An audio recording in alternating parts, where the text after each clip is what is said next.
The Baltimore Orioles, the home team in the business from California. Rick Miller stepping in now against the tall, veteran right-hander Jim Palmer, going to work, and here's the first pitch. He takes the ball outside, the fastball high and away. And both these pitchers, Ernie, you got to get them early if you're going to get them. Jim Palmer and Nolan Ryan. That's the way to play it. Rick Miller batting .293, 2 home runs over the season, 28 runs batted in, left-hand hitter waiting, and Palmer delivers. Here's a foul back on the screen. 1-1, the count on the leadoff man. Quite a matchup here with Nolan Ryan, the record holder in most strikeouts for one season, and also Mr. Jim Palmer, who's the best pitcher in the Baltimore baseball history. The reluctant right-hander, Jim Palmer, they call him here for this series. And the pitch on the way, swinging the foul, lifted out of play, upstairs, third base side, and then dropping down below. 1-2, the count on Miller. You know what makes Palmer so tough? He has that easy motion. He just slides that fastball by you. You'll see a lot of foul balls off the other side. Sneaks up there before he knows it, and he knows how to pitch about as well as anybody. Now they've got the sensei backing up a little bit at third base. The outfield is slightly toward left on Rick Miller. He steps out for a moment. Larry Barnett at the plate calls time. We're just underway in Baltimore, the opening game of the American League playoffs. 1-2 on the leadoff man. The pitch is a slow curve over but low. 2-2. The breeze is coming across from left field toward right. And it's a fairly pleasant night. Here's the pitch. Swinging another foul. Lifted out of play upstairs. And already a new supply of baseballs brought out to Larry Barnett. Talking to Earl Weaver, though, before the game, I said, "Are you going to wear your false teeth tonight?" He just had a new set. He said, "No, the doctor says I grind them during the game." Here's the windup now on the pitch. Swinging a bounding ball, right side, glove by Murray. Palmer covers, takes the throw in time. Got him. And a fine play by Eddie Murray. A lot of people look at Eddie Murray and they look at his stats and say, this is a fine offensive ball player. But if they watch him play defense, they'll also realize he's a fine defensive ball player. And when he first got here, Ernie, they used him as a DH. They used Lee May at first base. But he has shown over the last few years why he should win Gold Gloves. Against the more stationary first baseman, that could have been a hit to right field. Here's Carney Lansford, who's the fastest man on this team. Right-hand batting third baseman, hitting .289 for the year. 19 home runs and 79 RBIs. Native of San Jose, California, and he takes the strike above the knees.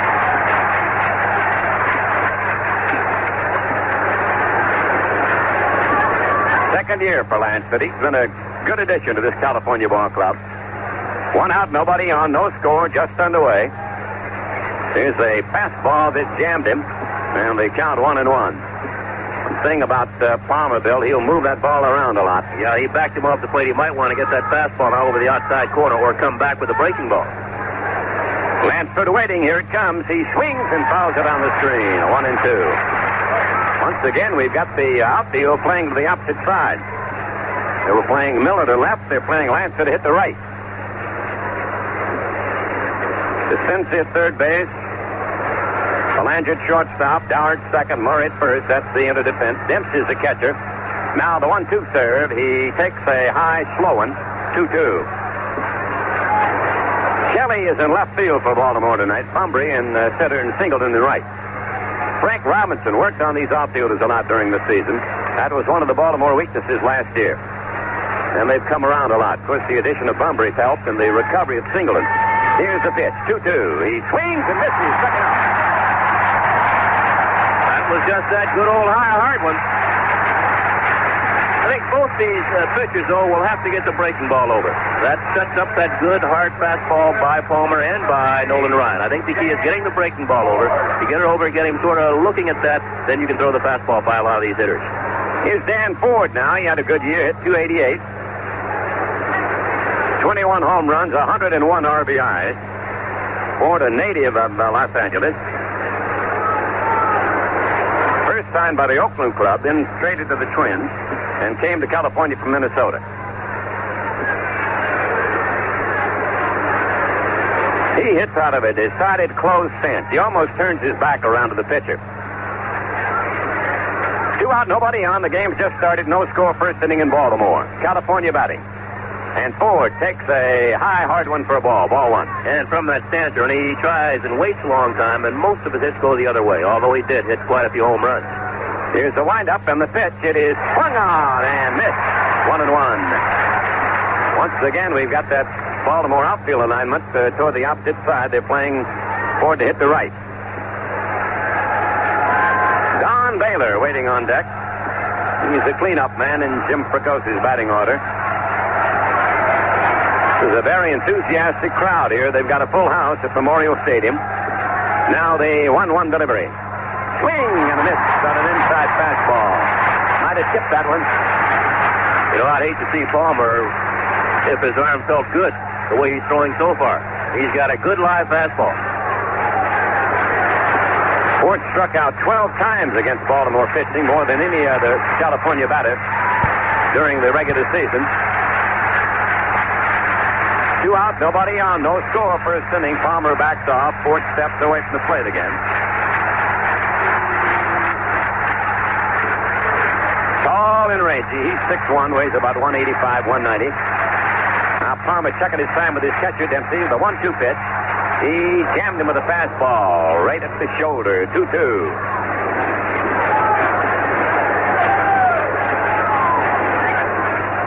One of the big news items around Baltimore the last month or so has been the feud between Weaver and Palmer. And I think part of it is show business. They get a big kick out of it. Here's the 2-2 pitch. Swing and a fly ball. It's the left center field. It's deep. Mumbrey going back, way back, and it is gone. A home run. And California leads it 1-0. That one disappeared over the 386-foot marker. Deep left center field. He rode that strike 2 pitch out. And California gets on the board first of all, 1-0 in the opening inning. And that looked like a pretty good pitch, although it was up. Once again, Palmer trying to sneak that fastball by Dan Ford. Obviously, not the velocity that he had on the other one, but the ball looked like it might have been out over the plate, so you figure you get a long fly ball to center field. But Ford really got into it. He had 21 home runs during the season and not a one against Baltimore, but there's one that puts the Californians in the lead. Here's Don Baylor up now. It's 296 for the year. There's a fastball in on the ex-Oriole. They try to keep that ball in on Baylor. That when he first came up, that was a blind spot for him. But he's been able to back off and handle that ball inside, as witnessed by 36 home runs this year. And 139 runs batted in to go along with him. 1-0 California leading on the home run by Ford. There's a swing and a high fly ball. Center field straight away. Mumbrey waiting under it. He has it, and the side retired. 1 run. On 1 hit, the home run by Dan Ford. No errors, nobody left. At the end of a half inning, California won. Baltimore coming to bat. Well, Dan Ford's long home run to left center field has given the California Angels a 1-0 lead over the Baltimore Orioles after 1 half inning of play here at Memorial Stadium. And Nolan Ryan has just gotten out on the mound for the California Angels. He's 32 years old, and this year he won 16, lost 14. He was 0-1 against the Orioles, and one stat about Nolan Ryan, he has not beaten the Baltimore Orioles since 1976. In lifetime against Baltimore, he has won just 5 ball games and lost 13. And in his 22 starts against the Baltimore Orioles, he's only had 6 complete games. We mentioned Nolan Ryan led the American League this year in strikeouts. He was down from last year. This year, 223. And Ernie, I happened to be in New York when Nolan Ryan felt something pop in his pitching elbow, pitching to Reggie Jackson, and he missed quite a few starts after that. And obviously, that arm doesn't have that big pop in it anymore. No, but it's got a good bit left there, Bill. Oh, yeah. He's got about a 95 to 100 still left in it. And I think you're right. I think the secret of Nolan Ryan, if he can get the curveball over to supplement that fastball, he's really going to be tough. I remember a game in Detroit back in '73 when he had pitched a no-hitter against Kansas City. He came to Tiger Stadium, pitched a no-hitter against the Tigers. And he was getting that slow curve over, and that was the story. That makes you say, oops. Oops. Tigers were lucky to get a foul ball that night. And just like Jim Palmer, got to get to Nolan Ryan early. The longer he waits, the tougher he gets. Well, Al Mumbrey now will lead off for the Baltimore Orioles, and back behind the mic, here's Ernie. Thank you, Bill White. And Mumbrey is sort of the man that makes this ball club go from the leadoff spot. He hit 285 for the year, coming off the injury of the year before. 7 home runs and 49 runs batted in. Nolan Ryan, a real flamethrower out there on the mound. He had a 16-14 record for the year. He has the all-time strikeout record for a season, 383 in 1 year that he set back in 73. And when he's right, he's really right. And when he's not right, sometimes he can really be wrong. So we'll see what kind of a night it'll be for Nolan. The right-hander from Texas delivers. Here's a fastball outside, ball one. Downing working behind the bat. They've got Lansford in close at third. Bumbry likes to bunt his way on. Anderson at short, Rich at second, Carew at first. There's a swing and a miss by Bumbry. And the count on Al is 1-1. You know, with Bumbry, you'd think he'd be able to hit Ryan well since he has that little short stroke, but he bats at 116 against Nolan Ryan. He's the kind of guy you figured would hit the fastballer. Here's the motion by Nolan now. The 1-1 delivery is a fastball over, but it's low, 2-1. In the outfield, Harlow, the one-time Oriole in left, Miller in center field, and Ford, who hit the home run that put him in front, is in right. Bumbry, left-hand batter waiting. Here it comes. He swings and misses. 2-2 the count on him.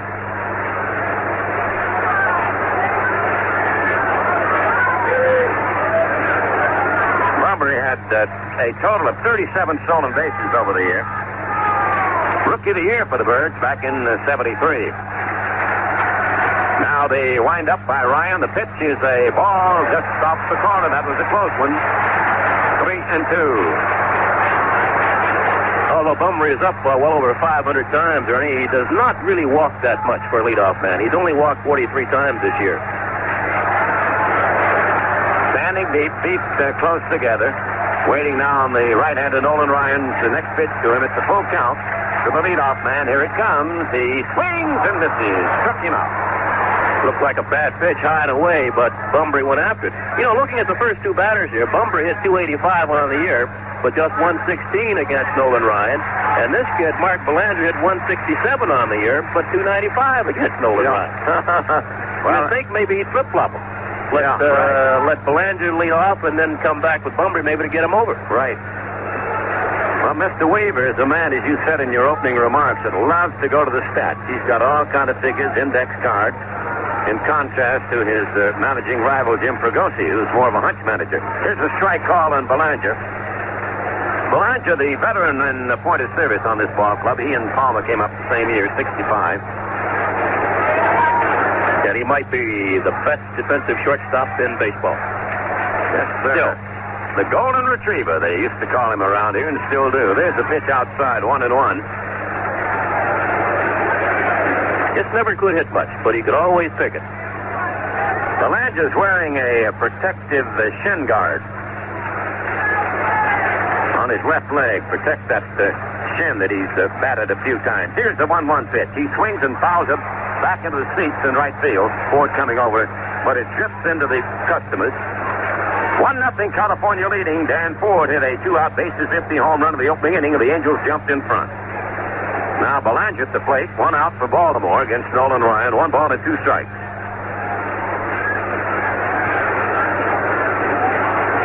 Nolan working rather deliberately. Well, if you threw that hard, you could take all the time you wanted to. You need a little rest between pitches, I think. Here's the 1-2 pitch. And he takes a strike. Got him out of there. Belanger stood there like the house by the side of the road and watched that one go by. Struck him out. So that's 2 down, nobody on, and here's Kenny Singleton. Switch batter batting left-handed.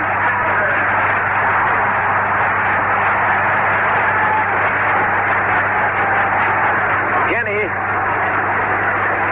stepping up there with that .295 average, 35 home runs, and 111 RBIs. 20 years he's had. Coming off the year before when he was suffering with a bad elbow after the operation. He and Eddie Murray's stats are pretty much alike, right there in the middle of the batting order for Earl Weaver. There's a strike call. Well, looks like Mr. Ryan's on target so far, Bill. Well, he struck out the first 2, and he's been around the plate. He walks over in a semicircle now, gets back up on the slab. 1-0. His team has the lead. California in front of Baltimore first inning.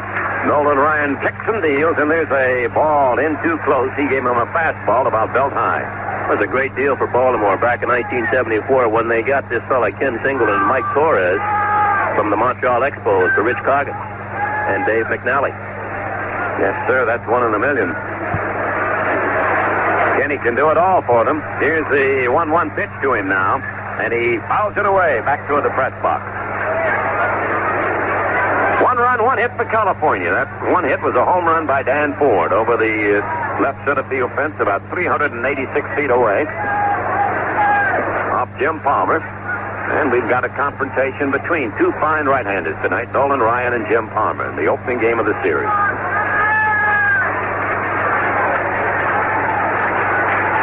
1-2, that's the count on Singleton. Ryan stayed ahead of these hitters so far. Now the right-hander winds and pitches. There's a curve. He struck him out. So he struck out the side in the first inning. Nothing across for Baltimore. At the end of 1, California 1, Baltimore nothing. Oh, we just got an item over the PA system here that for the 152nd time in his career, Nolan Ryan has struck out the side. That's a lot of keys. That's getting them out, Bill. That's it. Well, we go to the second inning, and California with a lead, 1-0 on that home run by Danny Ford. And here comes Mr. Rod Carew to lead it off. And this guy, Bill White, is an amazing man, isn't he, year after year? Oh, he can handle a bat. 11 straight years now, Ernie. This year he batted .318, and he's working with a severely sore right thumb. And every time he hits the ball, it jams back in, and it really hurts him. But he batted .318 this year, and that makes 11 straight years that Rod Carew has hit at least 300. That's great. He's terrific. They tell me, too, that he talks to the umpire and the catcher as the ball comes up there. He'll say, here comes the curve, I'm going to hit it. And then he'll hit it. He's that amazing. 3 home runs for Rod this year, 44 runs batted in. Jim Palmer on the mound. Jim has won more games than any other Baltimore pitcher in the history of their ball club. And the big right-hander delivers, and Carew takes the strike. Dispensing and very close, thinking that Rodney might try to lay one down that way. Here's the windup. Palmer delivers a slow one close to cross. Strike 2 on Carew. You notice the Sensei does not back up that far at third base, although he moved back a couple of steps. Carew might be the best bunter in baseball. He'll bunt on 2 strikes. Now the windup and the pitch. He swings, and he fouled it out of the middle of Dempsey. Rick Dempsey couldn't hold on to it, and Carew is still alive. That big overhand curveball from Palmer had Carew off balance. Very relaxed-looking hitter, very relaxed-looking pitcher against each other right now. Strike 2 the count. 1-0 California lead. Here's the pitch. He swings and gets a piece of it and fouls it back, just protecting the plate. Try to slap that ball past the Sensei at third base. The Sensei is still weighing on the grass, respecting Carew's speed and the fact that he will punt with 2 strikes on it. The outfield just a little bit to left on Rod. Leading it off, 1-0 California, second inning. Here's a swing and a bounding ball to second. Dower has it. Flips it over to Murray in time, 1 away. Brian Downing coming to bat now. What a year this fella had. He came on very strong, led the league for a good bit of the season, and then finished up with a fine batting average. .324, 12 home runs, 74 runs batted in. Tough for a catcher to maintain that early season pace that Downing had. He's in there just about every game, working, sweating. Opens up that stance. He turns around and absolutely faces the pitcher in the true sense of the word. And there's a strike. Palmer got one over. Home run by Dan Ford. The difference in this game, 1-0 California, second inning. Downing tipped it foul back at the plate. 2 strikes on him. Let's pause 5 seconds for stations to identify themselves on the CBS radio network. Bill White's here. My name's Ernie Harwell. It's California 1, Baltimore nothing. Second inning. Downing at bat. 1 out. Nobody on for California against Jim Palmer. A 1-1 pitch coming up to Brian Downing. And he takes the curve, going away. 2-1 the count on Brian.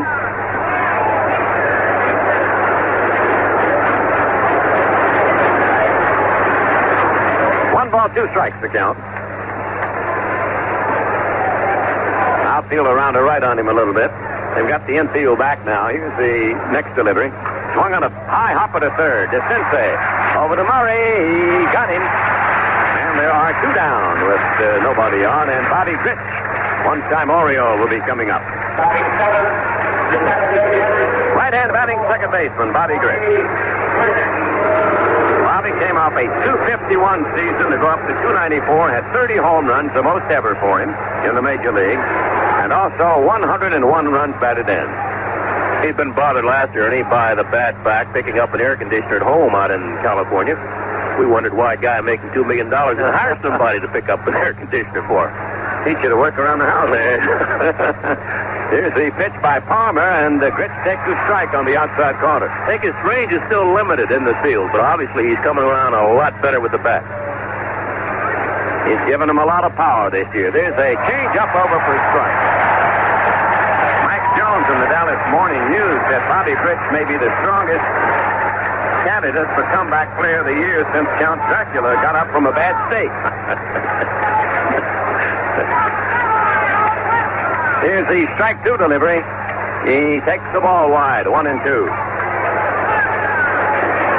You got to admire a guy like that, though, that fights back and gets it going. 1-0 California, second inning. Swing, there's a little looper out back of second. Dower gloves it in the air, and the side retired 1-2-3. In the California second. At the end of 1 1/2 innings in Baltimore. California 1, the Orioles nothing. Well, I've had a lot of fun listening to Jack Buck and the new manager of the San Diego Padres, but Bill, I don't know about you. You're not going to take any managerial office. Never. The game is too easy up here. Too easy. No headaches up here.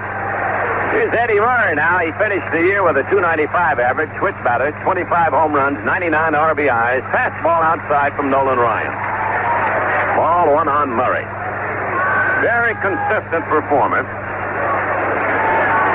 Hit .285 the year before, .283 the year before that, .295 this year.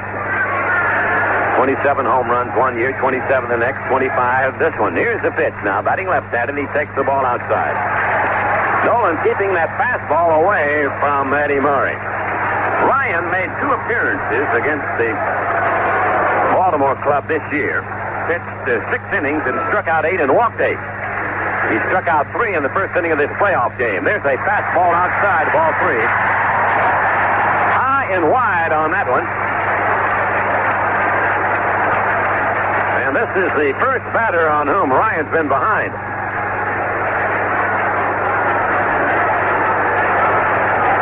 By Ford, the difference in the game. 1-0 California, the Angels leading. Baltimore batting in the second. Here's the pitch, and he takes a strike right through the heart of the plate. 3-1.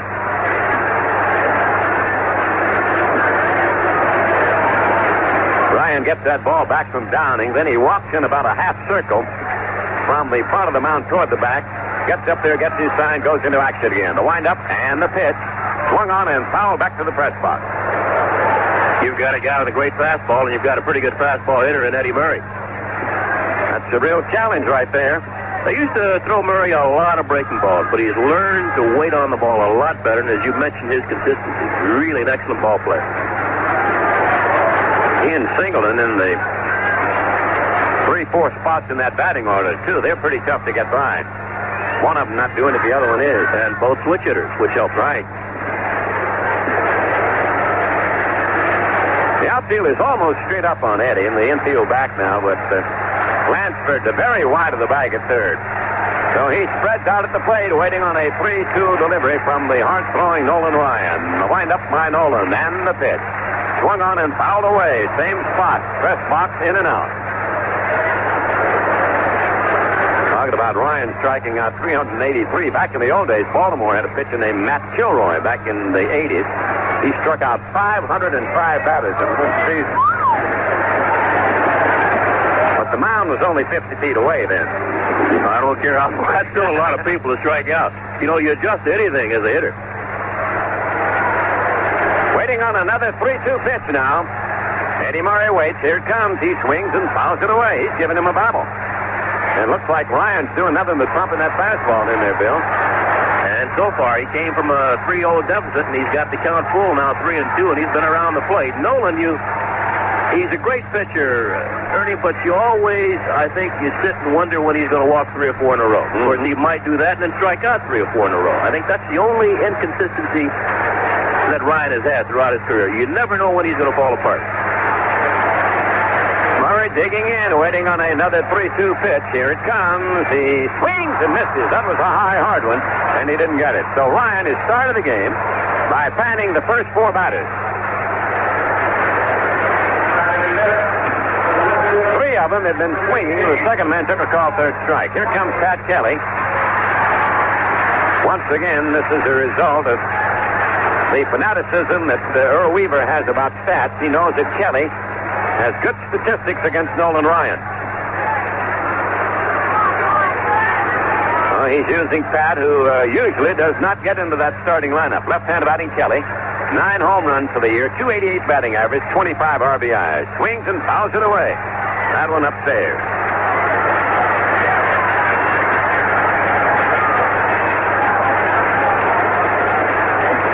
In the opening inning of this game, with 2 outs, Dan Ford hit a home run over the left center field fence, and that's the story here in the early chapters. 1-0 California. Baltimore batting, 1 out in the second inning. Ryan pitches. Here's his curve, but he didn't get it over. 1-1. That was not the real slow curveball either. Kelly has power. He can pump one out of here if he gets hold of it. Native of Philadelphia, leaning and waiting. The pitch is a strike. He curved him 1-2. The count on Pat. Brother Leroy played with the Cleveland Browns 2 years back. That's right, and Pat got his start with the Minnesota ball club and then bounced around quite a few places. Kansas City, the White Sox. He stands very near the plate, and Ryan's ahead of him, a 1-2 count. Here's the pitch to Kelly. Swung on a bounding ball to second base. Gritz has it. Throw to first. He got him, and that's the first man who's not gone down on strike. But still, Ryan has stepped down the first 5 in a row. And here comes Lee May. Always a long ball stretch. Right-hand batting designated hitter, Lee May.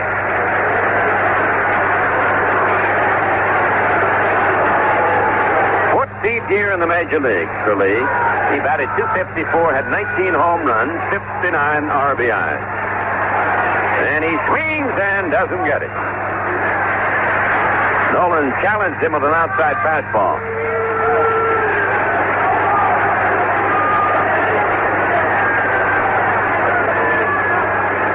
This park is a pretty good ballpark for a high, hard-throwing pitcher. Here's a swing and a miss. There's a lot of acreage in center field. And that fastball that rises, hits the straightaway center field, is usually catchable. Ballpark opened in 1954 when the St. Louis Browns moved here to Baltimore to become the Baltimore Orioles for the American League. 1-0 California leads in the second. There's a ball outside. He barely missed that outside corner. May steps out for a moment. Ryan walking back the hill. That's about the only thing that Ryan does slowly. He walks around that time. I think he's cranking it up as he makes that turn, Bill. And when he gets back up there, he's ready to go. Here's the windup and the pitch. He takes the curve high. 2-2, the count on Lee May.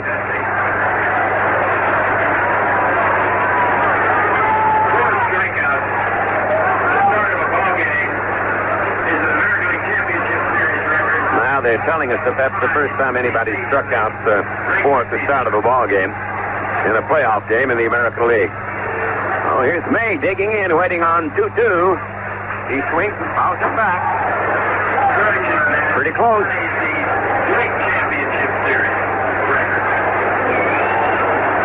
2-2, the count on Lee May.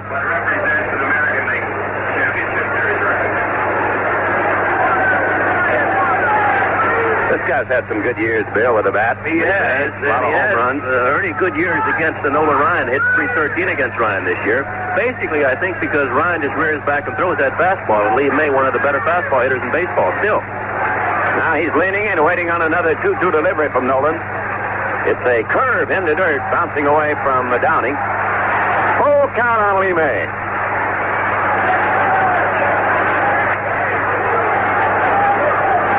Ryan's been clocked well over 100 miles an hour. Yeah, and you know that Lee May, he has a very busy bat. Most hitters will have a still bat, and then they'll start it some way. But Lee's bat is quite nervous. And he's always set for that fastball. Ryan, of course, here wants to get him with a breaking ball, but it's 3-2, and he might have to come back with the fastball. Well, we'll see in a minute. 3-2, 2 out. Nobody on 1-0 California, second inning. And the pitch. Swing high fly ball. Hit the right field down in the corner. Going over his board, and it is a foul ball. It was close. Well, Mr. Ryan might have to go back to that breaking ball now. I don't think he wants a big fellow like Lee May to tie this ball game up. That was very, very close. Right down in the corner, and it placed in the foul territory. Ryan will throw that 3-2 curveball every once in a while. May taking his time about getting back in there. Now 1-0 California in the lead.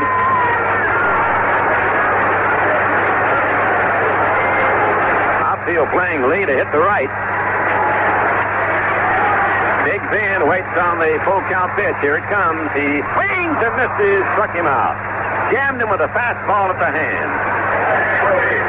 That is the 5th strikeout. And Ryan has set down the first 6 batters in order. Nothing across in the Baltimore second. And at the end of 2 is California 1, Baltimore nothing. Well, Mr. Palmer's got to go to work now. The Californians lead them 1-0. It'll be Larry Harlow to lead it off. Well, the California Angels, the man who started the season at Baltimore and ironically hit .333 against California as an Oriole. Then he got to California, he batted at .333 against Baltimore as a California Angel. He's in a rut. That's a pretty good rut to be in. A lot of guys that like that rut. Harlow, the left-handed batter, is stepping in now. Batted .241 over the entire year. Did not have a home run. Had 15 runs batted in. Native of Colorado Springs. Left-handed batter standing deep. Swings and misses on Palmer's fastball. 1-0. The Angels lead. They got the run on the only hit of the game, a home run by Ford with 2 out and nobody on in the first inning. That's the difference right now. Now the tall right-hander, Palmer, fires, and it is a ball high, 1-1.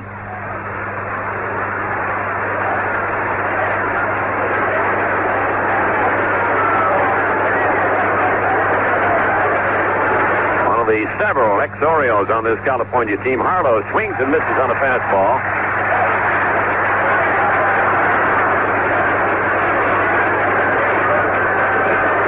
Outfield is a little bit to left on him. Stepping out now. 1-2 the count on him. Here's the windup and the pitch. He swings at a bounding ball to Murray at first. He'll make the play unassisted. And there's one away in the third inning for California. Jim Anderson, the number 9 man in Fragosi's batting order, steps up now. He came up to California from Salt Lake City in '78, got into 48 games, and this is his first full year with the Angels. And he batted .248, had 3 homers and 23 runs batted in. Native of Los Angeles, right-hand batting, Jim Anderson. One of the real youngsters on this team. He's 22. He takes the strike. Only 1 hit in this game, and it belongs to Ford, a home run, and that's the difference in the game. 1-0 California. Big changeup, floated up there like a soap bubble and got over the plate. Strike 2.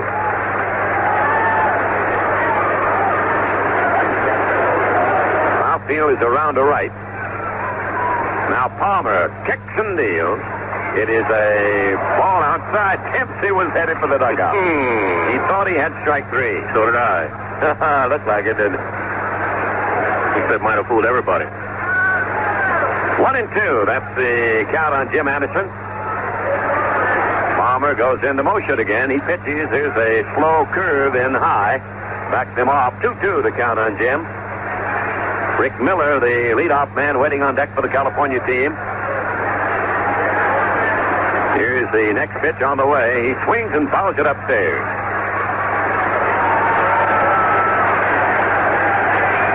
Full house here tonight. I don't see many empty seats.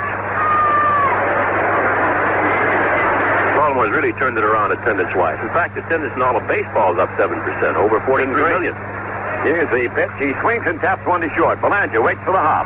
Has it. Here's the throw to Murray. Got him. And there are 2 down. Mentioned $43.5 million this year, Ernie, for the 4th straight year. Attendance has grown in baseball, a 7% rise. 8 teams over 2 million, led by the Dodgers, the Phils, the Yankees, the Angels, Reds, Red Sox, Royals, and the Expos. Fantastic. Yep. They've got over 52,000 here tonight. I'd say that's about the capacity of this ballpark. Here's Rick Miller. He bounced out to Murray to Palmer to start the ball game.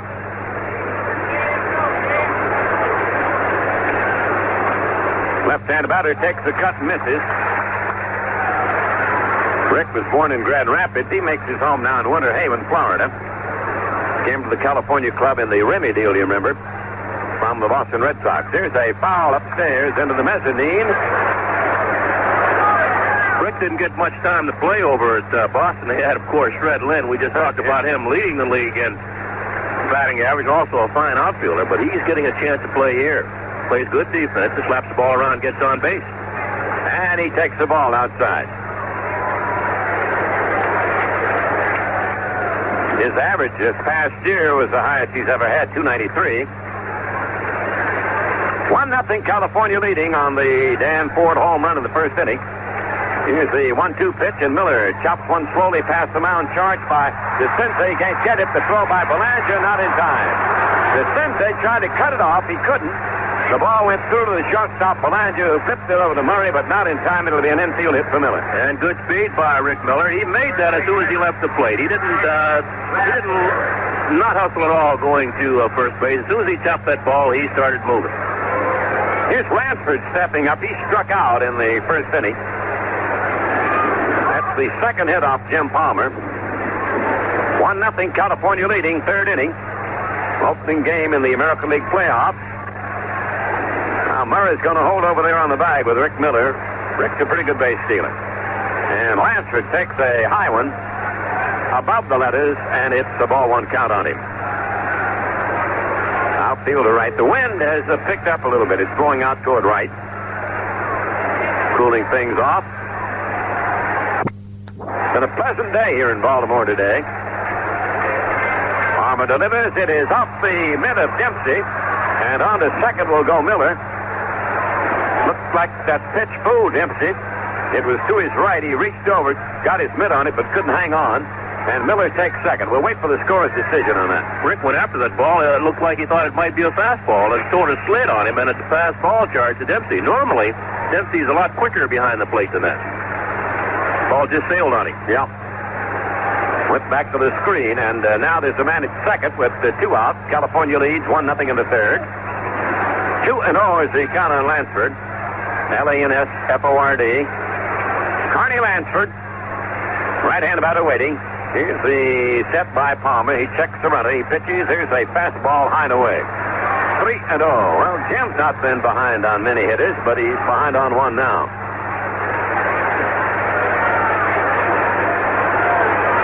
Jim has had all kind of ailments throughout his career. At one time, he went down to the minors for a complete year. And a doctor in Detroit, Dr. Russell Wright, prescribed a lift in his foot. That cured a lot of his back problems for a while.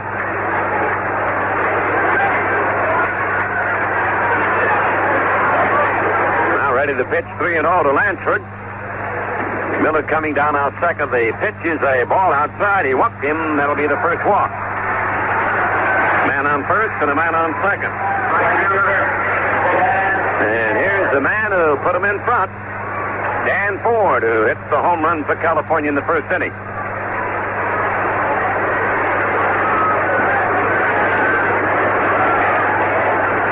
Frank Robinson in the Oriole dugout moving his outfielders around a little bit. He's moving Pat Kelly back and over towards center more. You can't defend against the walk, and you can't defend against the home run. No, sir. Well, he's up there in that closed stance we told you about this time with 2 men on and 2 men out. And Palmer delivers, and Ford takes the ball outside. High and away with a fastball. Don Baylor waiting on deck. He's in the 6th part of the batting order now. Jim Palmer is.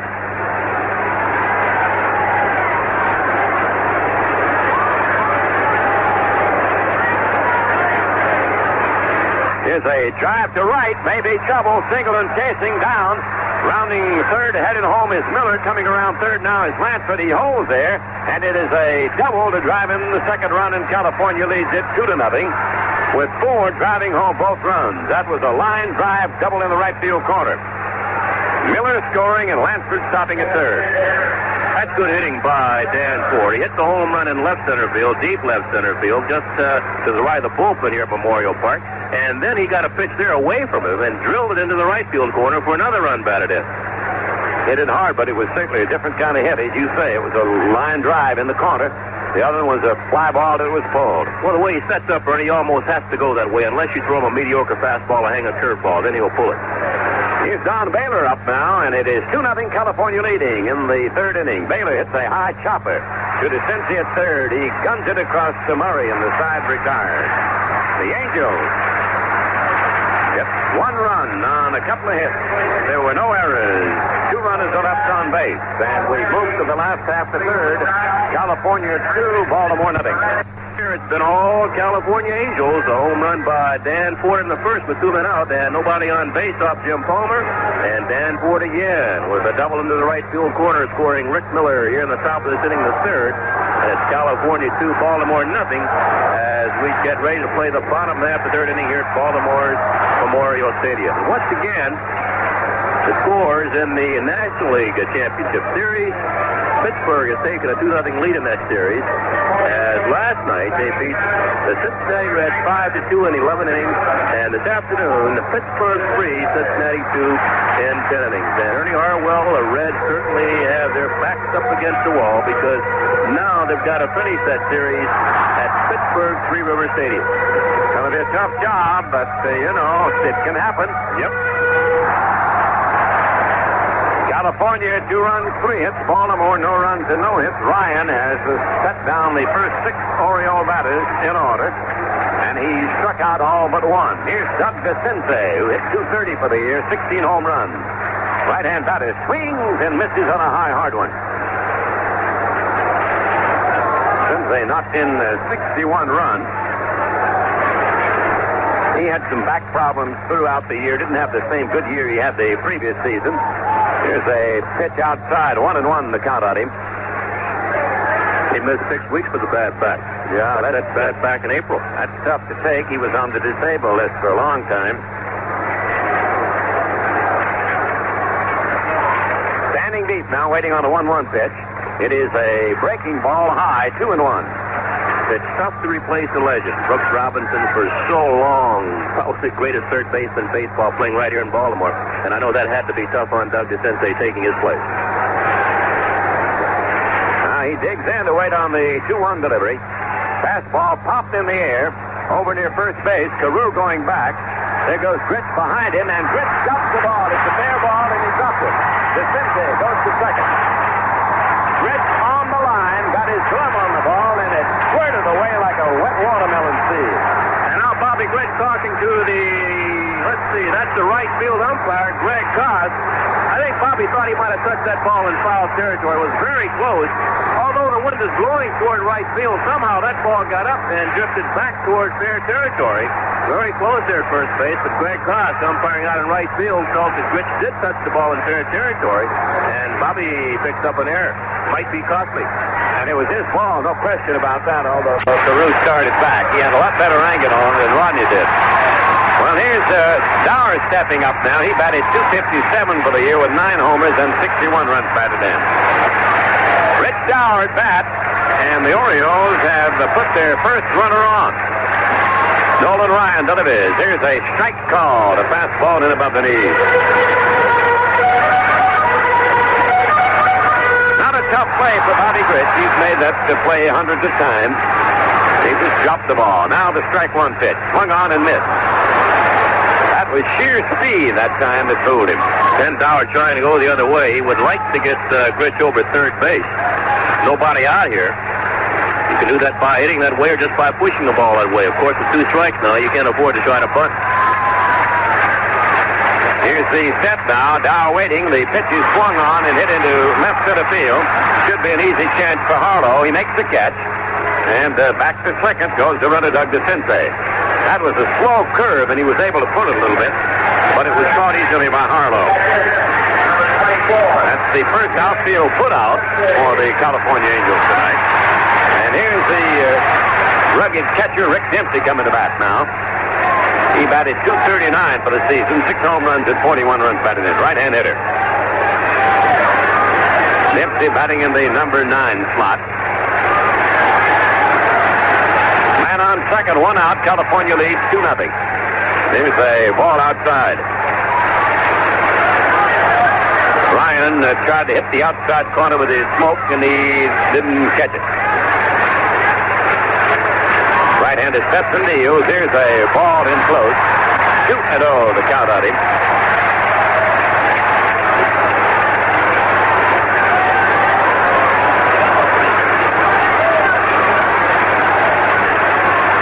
Nolan checks out with Downing again. The 2-0 pitch. Swung on and popped foul. It'll be out of play, I believe. Here comes Carew coming over, but it's into the seat. And a gentleman from Dundalk will take that one home with him. Where? Dundalk. Where's that? Oh, that's right down here below Baltimore. You were here 6 years. Yeah. Yeah. Thought you said Dunedin. Oh, no, that's too far. 2-1, that's the count on Dempsey. 1 out, a man on second base, 2-0 California. Ryan pitches, fastball, fouled away upstairs. Might be a big play in this ball game. Dower not getting DeCinces over to third base. Instead of going to the right side, he tried to pull that breaking ball, as you mentioned, and as a result, DeCinces is still at second. Little things the Orioles normally do, advancing the runners. Yeah, they're great on fundamentals. They know the basics. Here's the 2-2 pitch. Dempsey cuts. Here's a pass to left. It's Steve Harlow going back, and it is off the wall. Here comes the runner coming around third. Dempsey will score to make it 2-1. It's the double for Dempsey.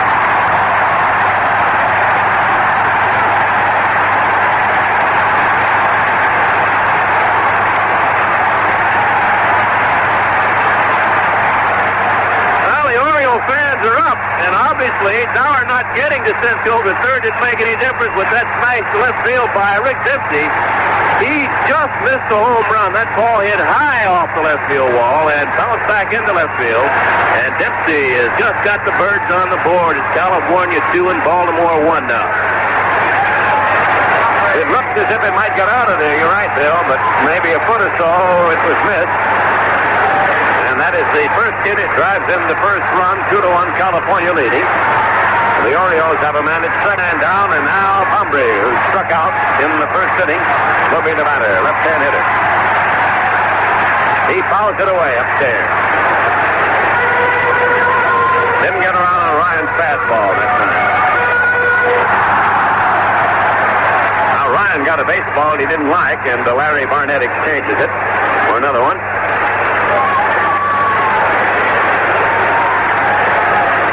Dempsey has come up with some big hits since he came here to Baltimore.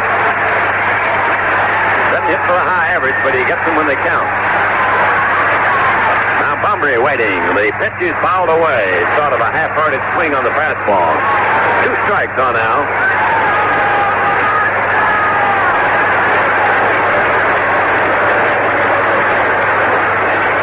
They play Bumbry the way most outfields play the average hitter here. They punch toward the middle. Most outfields in this ballpark give the batter the lines and punch up toward the middle. Cut down the power alleys. Here's a ball low. 1-2 the count. Well, we're glad to have one of the stars of CBS radio with us, Ron Weber. Good to see him again. Yes, sir. All the way from Washington, D.C. Here's the 1-2 pitch. He fouls it away. That was a ground smash outside of third. have watched Bunbury all year and how he handles the bat, and it sort of surprises me a bit how he's so tentative against Nolan Ryan. Yeah, he's not swinging hard. He's just sort of feeling for the ball. Yep. 1-2 the count on him now. Let's see what he'll do on this one. One out in the managed second. There's a cut and a miss. The ball was dropped by Downing. He made a quick tag of Bunbury at the plate. So that will be the 6th strikeout for Nolan Ryan. He's victimized Bunbury twice. And here's another man that he struck out in the first inning, Mark Belanger. Mark took a called third strike in that opening inning. That outfielder really shifting around toward right field for Belanger. Oh, are they? Yeah. Dan Ford almost near the line and right. There's a lot of acreage between Harlow and that left field foul line, too. Here's a swing and a foul back on the screen. When this ballpark opened in 1954, they didn't have any inner fences. And it was a tremendous area back there. Bobo Newsom was doing some TV. He said, you could put a herd of cattle out there in center field. Nobody would even know they're out there. It's so far away. Strike one pitch. He takes the strike on the outside corner. Downing does an excellent job of catching Nolan Ryan. Ernie, he catches everything into the strike zone. A lot of catchers will catch that ball and try to pull it over there, but Brian does a little easy, just easing it over into the strike zone. He steals a lot of strikes. Yeah. Strike 2 count now on Belanger. There's a dipping curve in the dirt, 1-2. 2-1, California leads Baltimore, third inning. The Orioles have Dempsey at second with 2 outs. Each team has picked up a run here in the third. Ford hit a home run in the first inning. Now the set by Ryan. He pitches. There's a fastball high, 2-2. Still in that first year in Baltimore, Vern Stevens led the team in RBIs at 46. He was the team leader in home runs for the year, and he had 8. That's how big a ballpark. Yeah. Of course, they wanted pitching and defense then, didn't they? The new club here. They had to get it. Yeah, they had Shirley and Larson, which was a good start. And a set of bad lights helped, too. Now Belanger waiting on a 2-2 delivery. Ryan sets and deals. There's a looping shot to center base hit. Rounding third, headed home is Dempsey. Here comes the throw. Not in time. The game's tied. Belanger takes second. 2-2.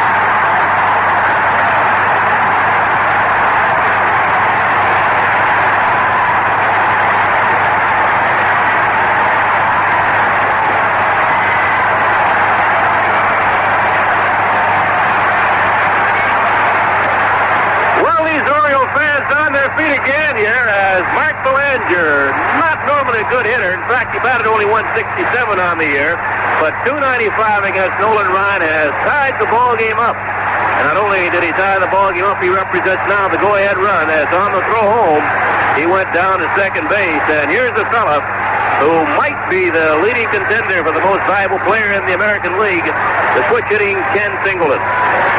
First time up, Ken struck out. He's up there left-handed against Nolan Ryan. Man on second, 2 out. The game tied 2-2 in Baltimore. There's the ball outside. Very wide. It almost got by Downing. Well, here comes Mr. Fregosi out. Walking slowly toward the mound.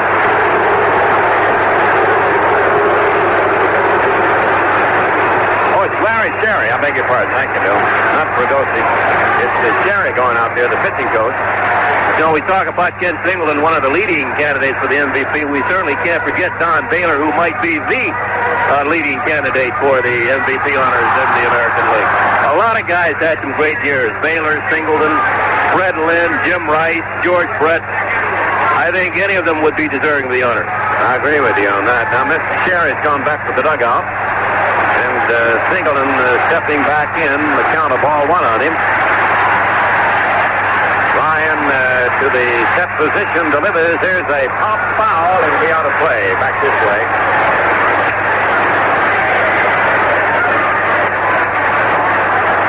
Used to be that they announced the most valuable player before the World Series. And a fellow named Roger Peckinpah, the Yankees, had such a bad series back in 25 after he was named the most valuable player that they decided wanted to wait until after the series was over, although the voting is done before the series. Right, and announced afterwards. Now the pitch is a ball low. 2-1 on Ken Singleton. Well, these Oriole fans were a little quiet for a while, but not anymore. 2-2 tie, third inning. Time called just about the time Ryan got ready to deal.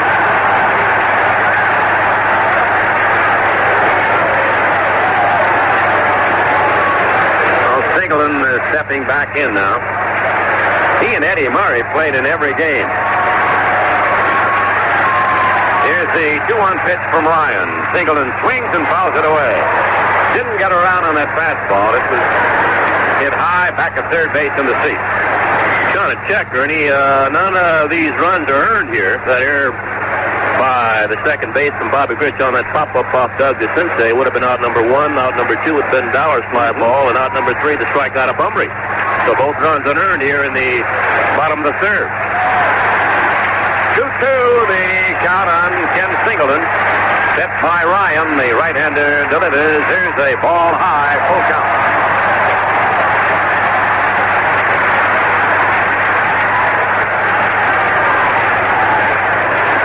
They've got Eddie Murray waiting on deck for Baltimore. California 2 runs, 3 hits, 1 error. The Orioles have 2 runs, 2 hits, and they've made no errors. Here it comes. He takes a walk. Outside fastball. Murray comes up with 2 men on. Well, Nolan Ryan having a bit of control trouble here in the third inning after that error by Bobby Grich. He had retired the first 6 in a row, striking out 5 of them, and only a bounce out by Pat Kelly in the second. But here, he's having a lot of trouble throwing a lot of pitches as the Orioles are tied at 2-2 in the third. Of course, that's Nolan Ryan. He'll walk a few, then he'll strike out quite a few. That's right. Now we see Murray stepping in, and we also see some action in the California Angel bullpen. A big right-hander get out and starting to throw out there. That's the mark clear, I believe. There's a fastball high.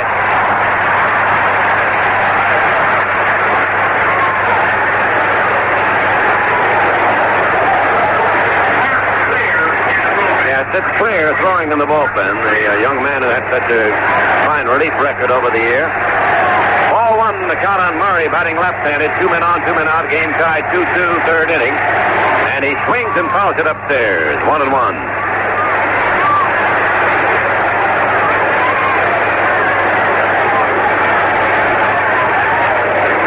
Told you that Murray and Singleton played every game this year, and Eddie's missed only 1 game in just about 3 years with the Baltimore Ball Club. He has 360 straight games in which he's played.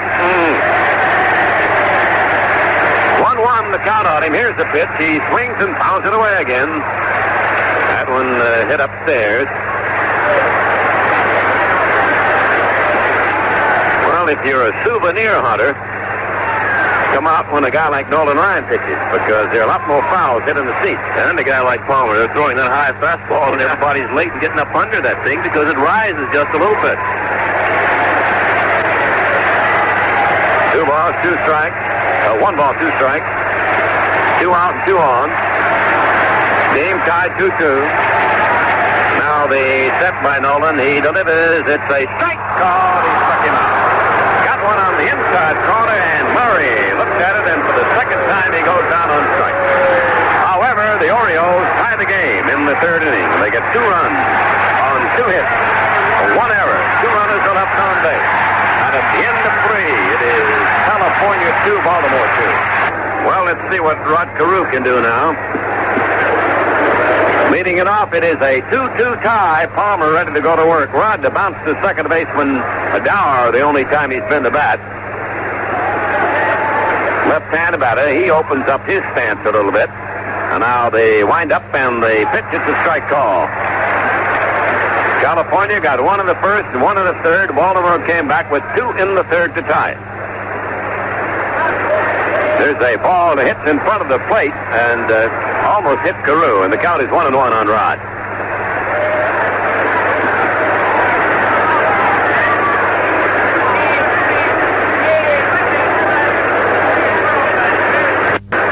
Here's the motion and the pitch on the way. Line drive left field. That'll be a two-base hit probably. Kelly fields the ball on the carom. Carew cruising into second base, and he has a stand-up double to lead off in the California fourth.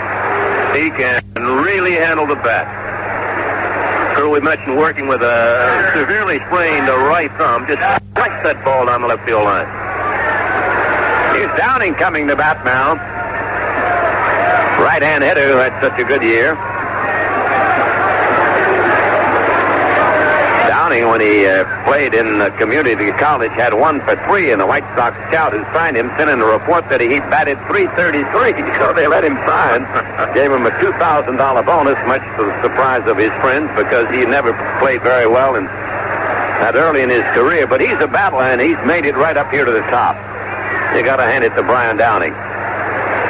Here's the set now by Palmer, and the pitch to Brian swung on. He hits the ball on the right side. Dower grabs it, flips it over to Murray, and the maneuver gets Carew into third base. And those are the little things we talk about, especially that little thing. Downing gave himself up, hit the ball to the right side. Now the California Angels have the go-ahead run over third base with only one away. And Bobby Gretsch, who got his team in trouble by dropping that ball in the third inning, has a chance to vindicate himself now. He comes up with a man at third. That's Carew. Game tied 2-2, one man out. And it looks certainly like the Orioles are going to bring their infield in. Which would indicate that Mr. Weaver thinks he's in for a close and well-pitched game. Yep.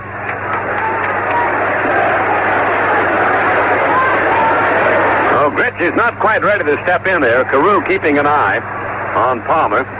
There was one time in his career when Carew was an excellent stealer of home.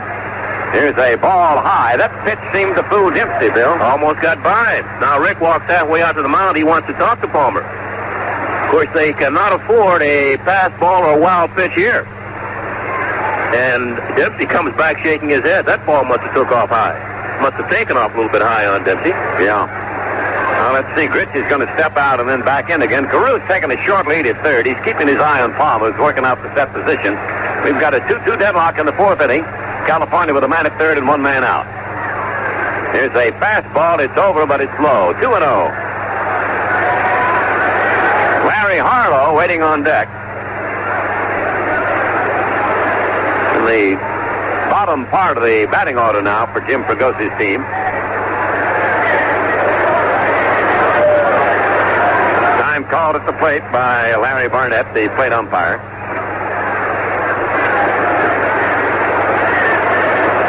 Rich wants to set himself in there just right. Carew down the line slightly at third. The 2-0 pitch. He swings and fouls it to the screen.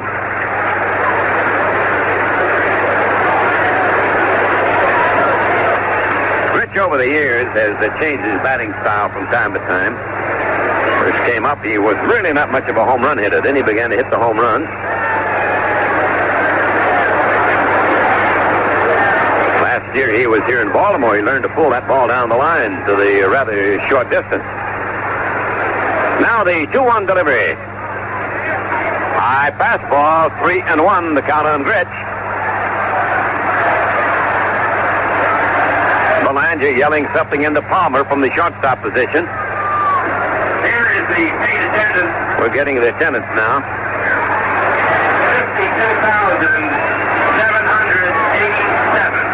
52,787 on the intercom here. Now let's see. Here's a 3-1 delivery. And he swings and fouls it away. Just about capacity here. Maybe a little bit under. It's hard to tell because of the pole seats in this ballpark, whether it's actual capacity. No, capacity 52,862. Mm-hmm. So, about 80 under capacity. Gritch not quite ready to get in there to wait on another 3-2 delivery from Jim Palmer. Palmer slowed up his pitching pace, too, with that tie-breaking run at third base, Rod Carew. Now Jim wants another baseball to work with.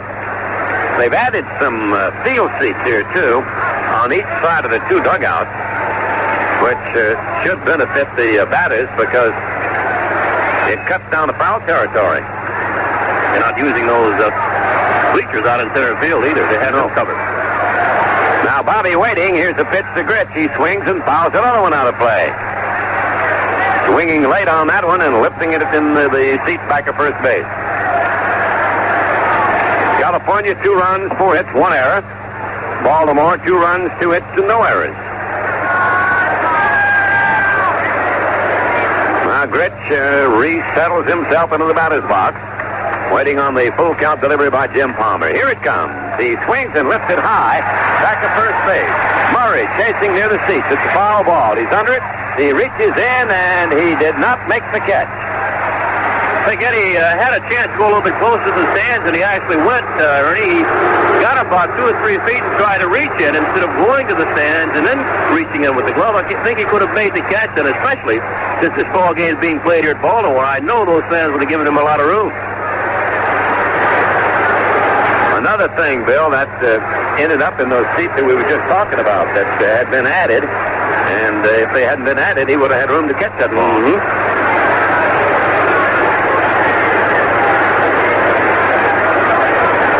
Still a 3-2 situation with Bobby Gritch at the plate, a man at third, Carew, 1 man down. Palmer delivers, and it is a ball high. He walked him. And out pops Earl Weaver, the manager of the Baltimore Orioles.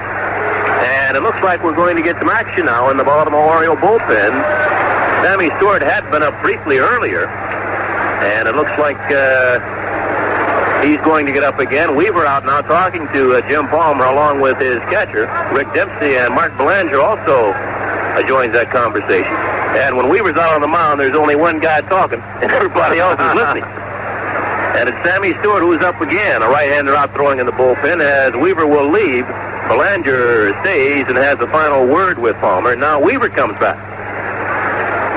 And now the skipper of the Baltimore Orioles jogs back into the dugout. So Weaver, he spends a lot of time in that alleyway. When things go badly, he doesn't want to see it. Sometimes he'll hide. I tell you, he spends a lot of time yelling, too. He's the hoarsest guy you ever heard. Says he loses his voice a couple of times a game. Man on first, man on third now. 1 out. California at bat, and the pitch to Harlow swung on in this. The left-hand batting outfielder took a swing, and he didn't get that one. Baltimore now, they move their infield back, except for DeSensei at third, and the first baseman Murray has to hold Gritch. The Orioles turned 2 pretty well. Got a pretty good infield. Gritch at first, Carew at third. A game tied 2-2. 1 out, 4th inning. California threatening to break that deadlock. Harlow bounced to Murray at first base, his only time at bat tonight. And he swings and doesn't get it. 2 strikes. Jim Anderson, the number 9 batter, is on deck. Harlow steps out for a moment, get his thoughts together.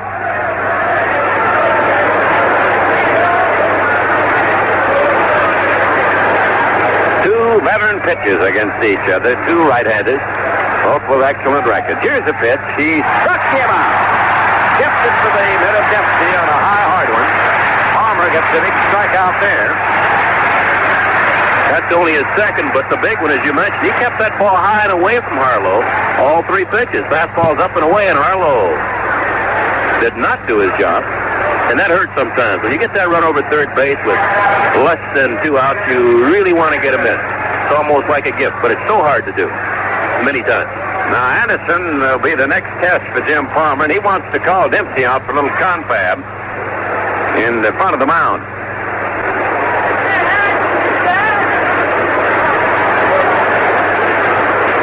Palmer is a pitcher, one of the few in the major leagues, who sometimes will set his infielders and outfielders. Gaylord Perry will do that. I guess there are a few others that don't come to mind right now, but there are 2 of them.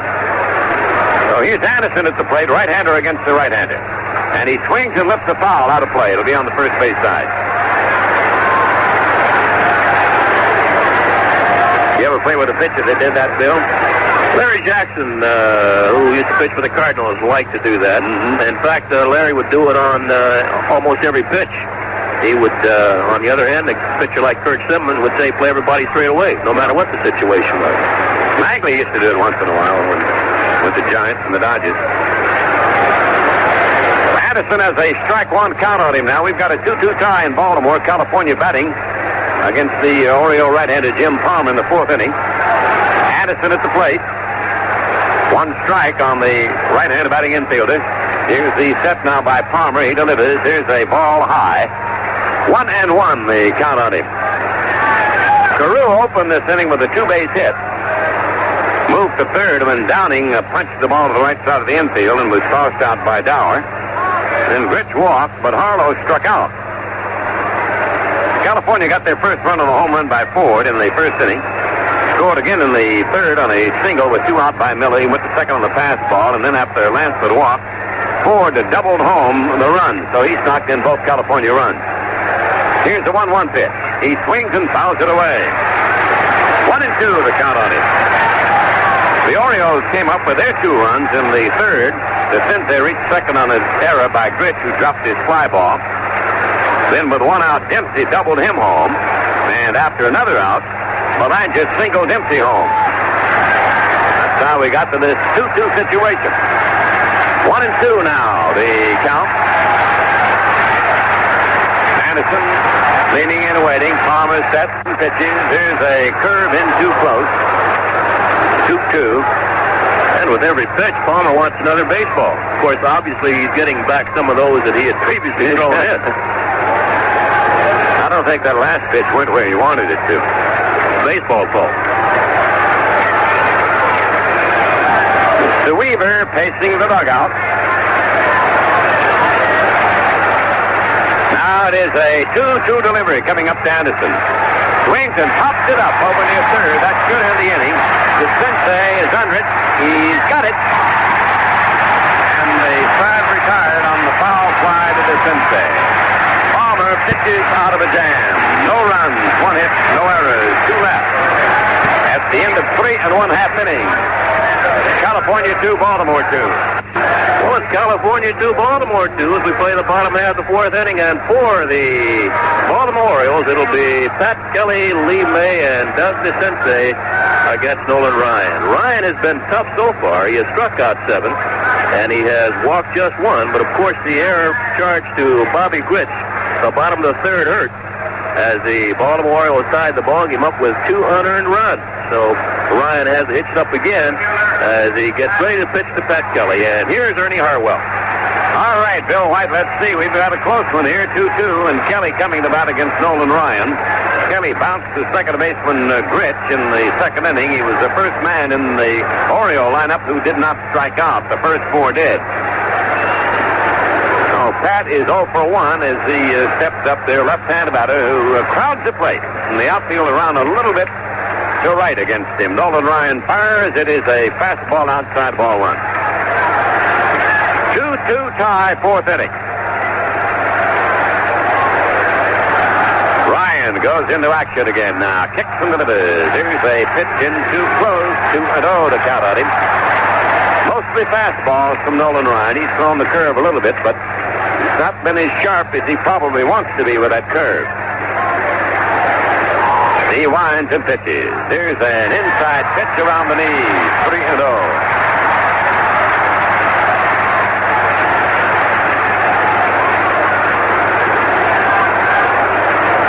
Nolan has walked only 1, but he has missed with a good many pitches. Now the 3-0 delivery. Taken for a strike. He got that one on the inside corner, and Kelly has a 3-1 count on him. The Orioles 2 hits. Each produced a run. A double by Dempsey and a single by Belanger. They both came in the third. There's a walk to Kelly. A fastball outside. The second walk issued by Nolan Ryan. That will bring up Lee May, the big husky right-hand hitting DH. May struck out his first trip. It was the third out of the second inning.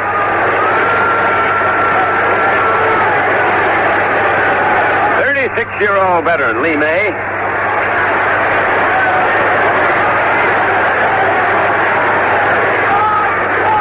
Carew will hold at the bag over at first base with Pat Kelly. May swings and fouls it upstairs. 1 strike. You mentioned May being around. Started, of course, with the Cincinnati Reds. then with Houston, now with Baltimore. And over a span in the big leagues, he has hit 343 home runs, a lot of big ones. Waiting on the next one, there goes Kelly. The pitch is taken for a ball throw to second, not in time. It's a stolen base for Kelly. The ball bounced away from Britt, but there's no further advance by Pat Kelly. A steal for Kelly. And the Baltimore Orioles taking advantage of that high kick by Nolan Ryan. Ryan, in order to get good leverage, kicks that left foot way up in the air, and then, of course, gives the base runner a lot of leverage. Gets a big jump normally on Nolan Ryan. And Kelly got that jump. Pitch was called a ball. There is a 1-1 count now on Lee May. Oh, here's Ryan ready to work again. Here's a foul upstairs.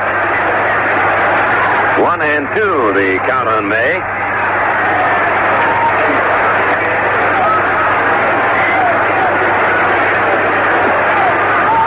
Joe Rudy, Willie Aikens, Jim Barr, all hurting a bit.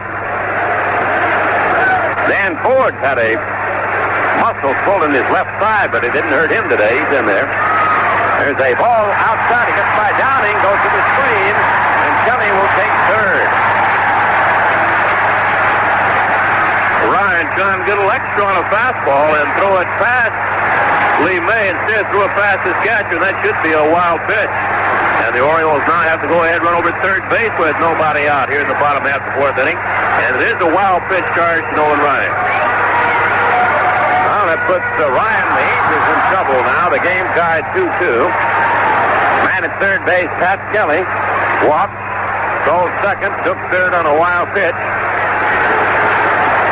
Sounds like that old Chicago White Sox rally back in the 50s. The Go-Go Sox? Yeah. Minoso, the late Nellie Fox, Aparicio, Nellie Jungle Jim Rivera. Yeah. Well, they're going to play the infield back for California. And there's a swing and a foul back at the plate. Well, Bill, we see a couple of different philosophies here. Bergosi playing his infield back now. Well, Jim has a ball club, Ernie, that hits the 281 as a team. They've got three guys who've driven in 100 runs, and I think Bergosi thinks that he's going to score more runs. Obviously, we were a little bit thinking a little bit differently because with runners at first and third, he had his infield in earlier in the ballgame. Well, we still got a 2-2 pitch coming up to Lee May. Swing and a miss. A big curve struck him out. That's the 8th strikeout now for Ryan. He's matched his entire seasonal record in strikeouts that he racked up against Baltimore. In his 2 appearances, he struck out a total of 8 for the season. Now he struck out 8 in this game against them. And now Bergosi is going to bring his infield in.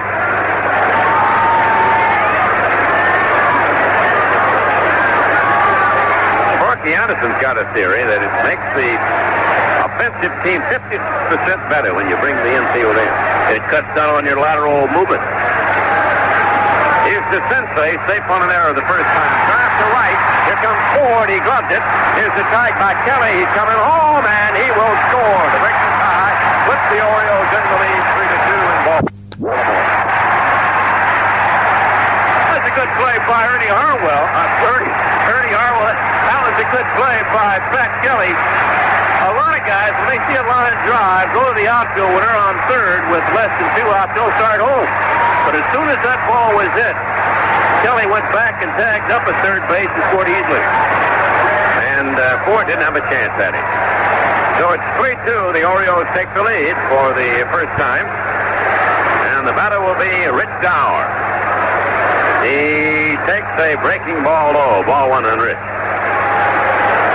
Well, Baltimore has scored in this inning to take the lead without the benefit of a hit. A walk, a stolen base, a wild pitch, and a sacrifice. There's a strike, a fastball over. 1-1, the count on Dower.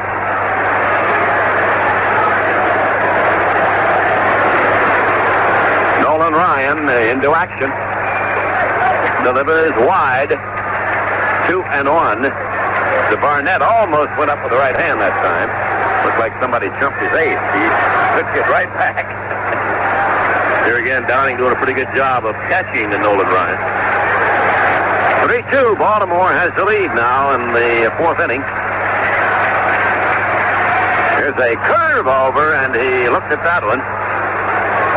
2-2 the count on him now. Now Ryan getting his slow curve across that time. Wind up by the right hand of the pitch. There's a chopper passed around towards short. Addison charges, gloves it, throw to first to Carew. And that retires the Orioles, but they get a run and take the lead. One run, no hits, no errors, nobody left. That's the end of 4. Baltimore 3, California 2. And we hope you will too. Here's Rick Miller now to lead off for the Californians. Baltimore ahead 3-2. They got a run there in the fourth inning without a hit to take the lead, and now the Angels coming to bat against Jim Palmer in inning number 5. Rick Miller swings and pops one into short left. Here comes Kelly. Belanger going back. Kelly's there. He gloves it for the out. That gives Miller 1 for 3 for the night.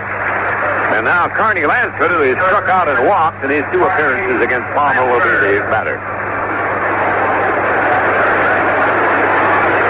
Jim Palmer, the winningest Baltimore pitcher. Jim thought that Flanagan should start this game. Earl Weaver thought differently. There's a fly ball hit into deep left center field. Bumbury going back. It's very high. Kelly's over there, and Kelly crosses in front and makes the catch.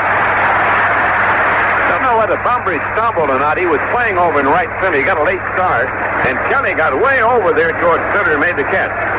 Normally, your center fielder will take charge and make that play, but Kelly obviously about 7 or 8 inches taller than Al Bumbury just stepped in front of him. Bumbury, last year working on a bad ankle he had picked up the year before, might have lost just a little bit in speed.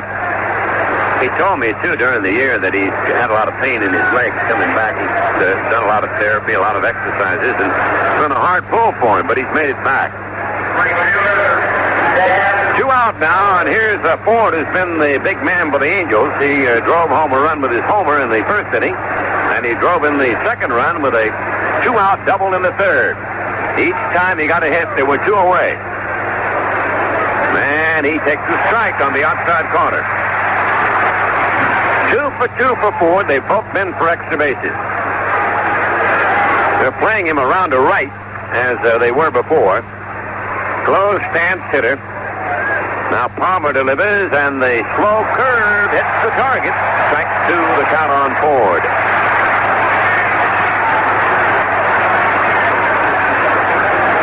Palmer, a great mixologist on that changing of speeds.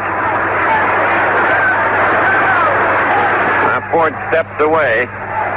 3 runs, 2 hits for Baltimore, 2 runs and 4 hits for California. It's the 5th inning in Baltimore, the opening game of the American League playoffs. Here's a swing and a chopper hit to deep second. Dow to his right has it. Throw to first. They go down 1, 2, 3 in the California 5th. That's the end of 4.5 innings. Baltimore 3, California 2. Oh, a lot of great things happening in baseball and a lot of negative things happening as a lot of managers are getting the axe. But Pete Rose, once again, Ernie Harwell, 200 base hits. He sets a new record. That's 10 years of 200 hits for Pete Rose as he surpasses Ty Cobb. Although I think the Philadelphia Phillies thought that Rose would lead them to another pennant. Of course, one man can't do that, but he held up his end. He did, and Lou Brock had that great year, didn't he? Lou Brock, 3,000 hits. Carl Yastrzemski becoming the first American leaguer to hit at least 400 home runs and get 3,000 base hits. And we talked to your sidekick, Al Kaline, who quit just a little too soon. I think if Al had known that all he needed was one more home run to have done before Yastrzemski what Yastrzemski did this year, he might have hung around a few more ball games. Yeah, he had 399, and he could have picked up that last one somewhere along the line, I'm sure. He was a great player. Well, here's Rick Dempsey to lead off now for Baltimore in the 5th inning. The Orioles have the lead, 3-2. Dempsey is the man that drove in the first run in the 3rd inning against the hard-throwing right-hander Nolan Ryan. Rick swings, fly ball, it's to the right. It's fairly deep. Going back is Ford. He'll have room at the wall, makes the catch. Dempsey hitting the ball to the opposite far side, flies to Ford. Well, there's one pitch and one away. Nolan Ryan has thrown 84 pitches now. Palmer has thrown 75. Nolan has not pitched as many innings yet. He's got 2/3 of an innings to go to equal Palmer in the amount of work he's done tonight. Here's Bumbry. He struck out twice. 0 for 2 for the little left-hand batting leadoff man, Al Bumbry. Native of Fredericksburg, Virginia. And he fouls it away upstairs.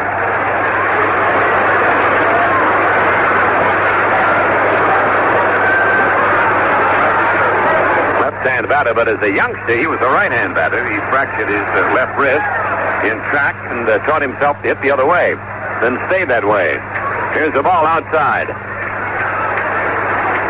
3-2, Baltimore in the lead. California got in front on a home run by Ford, then a double by Ford made it 2-0. Baltimore came back and tied it with 2 in the third. Scored without a hit in the fourth. Ball in close. He missed the inside corner on that one. 2-1 the count. Bumbry waits on the next delivery and takes a very wide one to move the count to 3-1. Orioles have left runners on only in 1 inning. In the third, when they got 2 runs on 2 hits, they left 2. Now the 3-1 pitch. Bumbry cuts and misses. That was a bad pitch down out of the strike zone. Haven't seen Bumbry look this bad. Not the kind of swing that you would give on a 3-1 count. Outfield is just about straight up on him. Now let's see what Nolan Ryan will serve up there to him on 3-2. And the right-hander rocks into action. He delivers. Here's a fastball hit on the ground to third. Grabbed by Lansford, fired over to Carew in time. He gave it a slight bobble but recovered quickly. Well, that is the second out in the Oriole 5th inning, and here comes Belanger, who drove in a run with a single, his second time up. After he's taken a call, third strike to first pitch.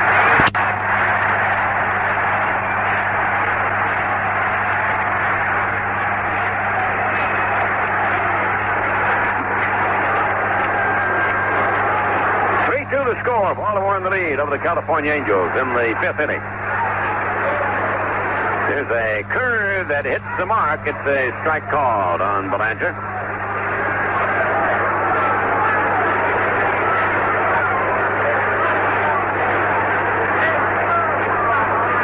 Great steadying influence on this ball club, Belanger.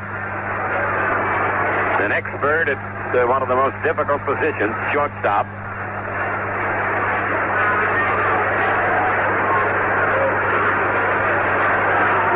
Waits on the strike 1 pitch and takes a curve low and away, 1-1. Outfield is around the right on him. He got his base hit to center field back in the 3rd inning. Swings and fouls it away, back to the screen. 1-2 the count on him.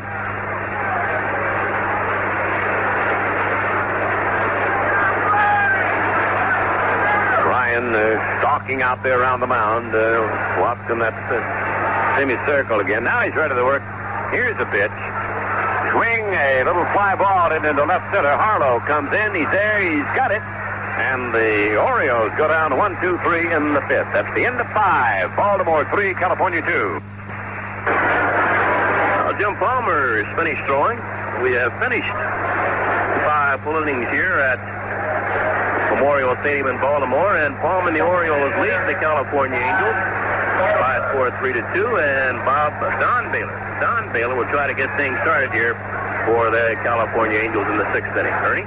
Well, Ryan set down the last 6 batters, and Palmer has set down the last 5, so they're cooling it off a little bit now in the middle part of the ball game, and here's Baylor, who's 0 for 2 against his old teammate, and Don hits a high pop-up into short right. Dower going back, single and in behind him, and it is Dower to make the catch. He fell on the turf, but he held on to the ball. Probably ought to talk a little bit about the condition of this field. It's not in good shape, the outfield part of it. The Baltimore Colts played here. They played the Buffalo Bills here, and they chewed up the field pretty much. They've had about 3 games where they've had a lot of rain, and Pat Santarone and his ground crew, I think, have done a real good job getting this field in as good a shape as they have. Carew at the plate. He has bounced to second and lined a double to left.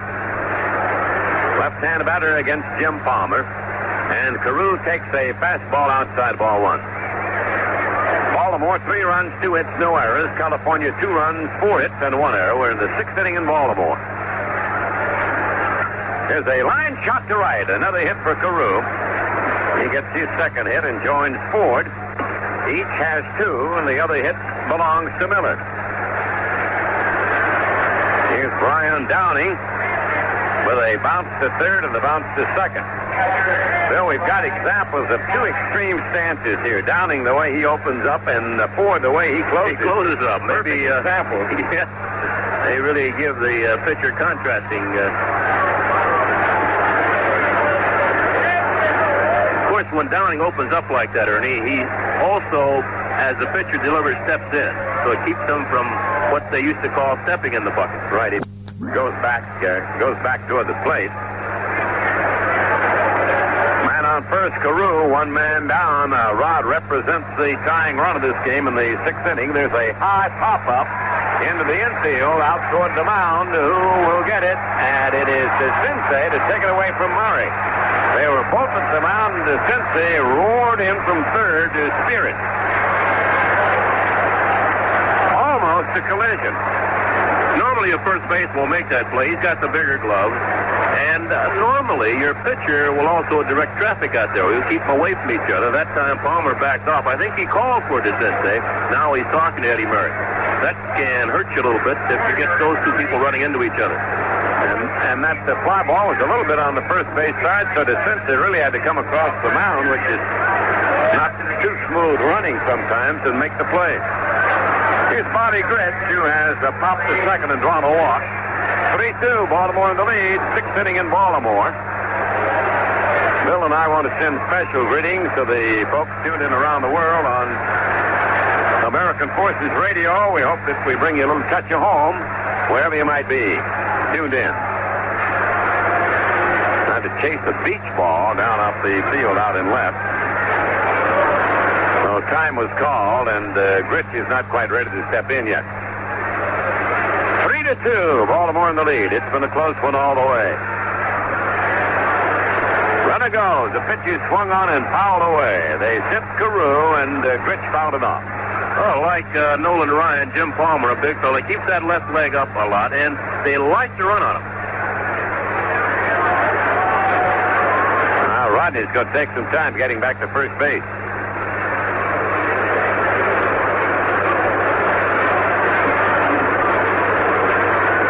Oh, Gritch steps in again. Strike 1, the count on Bobby. There's a fastball outside, a 1-1, the count on Gritch.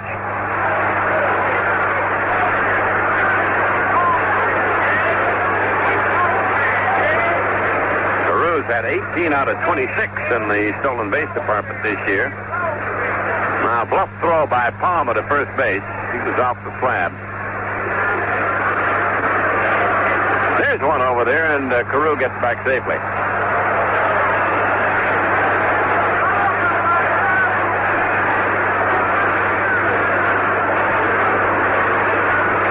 Stands deep in that right-hand batter's box. Now waits on a 1-1 pitch. Swings as they drive to left center. Kelly going over. He dives. He can't get it. It's to the wall. Carew rounding second. Coming around third. He's headed home. He scores. The game's tied at 3-3 on the double by Gritch. And Bobby Gritch coming through for the California Angels. Carew doesn't look like he's running fast. He simply glides, but no doubt about him scoring. And once again, now, with the score tied 3-3, the Baltimore Orioles get some action going in their bullpen. Well, the next man to bat's going to be Harlow, the left-handed batting left fielder who has bounced to first and struck out. All the damage against Palmer has been done with 2 outs. The 2-out home run by Ford, a 2-out double by Ford, and a 2-out double by Gritch, scoring the 3 runs off Jim Palmer. Harlow cuts hard and misses.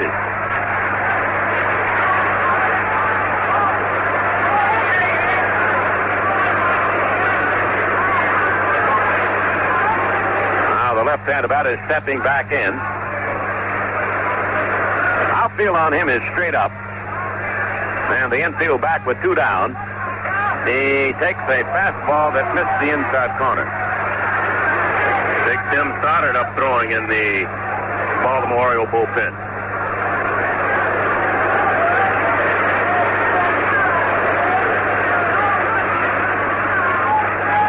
Here's the set by Palmer, the 1-1 delivery. Harlow takes. Here's the pitch in the same spot. 2-1. He's given him a fastball just off the inside corner, the last 2 pitches. He got a key strikeout of Harlow back in the 4th. Runners first and third only went away. He kept the ball away from him and struck him out. Now he's coming back inside. Well, let's see what it'll give him now. He's missed inside a couple of times. He's got a 2-1 count on Larry. Here's a pitch high and away, and he swings and misses. Think they might know Harlow's weakness since he played here? They got a good chance at it. They're keeping that ball up and away, and he's swinging through him. 3-3 tie, 6th inning in Baltimore. California at bat. They've got a man at second and 2 down. Jim Palmer kicks and deals. Here's a swing and a miss. Same spot he struck him out. However, the Angels tie the game. 1 run, 2 hits, no errors, 1 man left, and we go to the last half of the 6th inning. California 3, Baltimore 3. Checkmate. All right, Ernie. Well, here's Singleton coming to bat now. It is a 3-3 deadlock in Baltimore, the opening game of the American League playoff.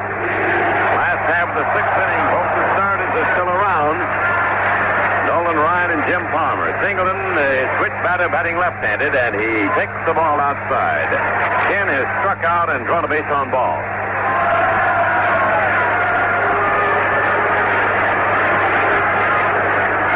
Second in walks this year. Second to Darrell Porter. There's a ball low. He's always up there among the top 1 or 2 in bases on balls. 2-0 to count on Singleton. He'll be followed by Murray, and then it'll be Kelly. Swing and a foul out of play. Bill White, Ted Williams used to say the toughest pitch to hit was the hard fastball in tight, on the hand. You agree with that? Sort of, Yeah, especially if you've got those long arms. You like to open up a little bit. You like to open those arms up when you swing. Ted used to say you could adjust the others, but not to that. Now to pitch to Singleton. There's a fly ball to left. It's deep. Barlow going back. He'll have room. He makes the catch on the warning track. That one died a little bit, but it still reached the warning track. So Eddie Murray will be the batter. And if Ted says something, you listen. The other pitch that gave Ted Williams a bit of trouble was the slider. Yeah. Looked like a fastball. All of a sudden it would jump, if a right-hander threw it, it would jump in on the left-handed batter. Sparky Lau picked one up, wasn't it? Ted Yep. told him it was the toughest pitch he had to hit. And Sparky taught it to Ron Guidry of the Yankees. Here's Murray now. He's struck out twice. He's batting left-handed, and there's a strike called on Eddie.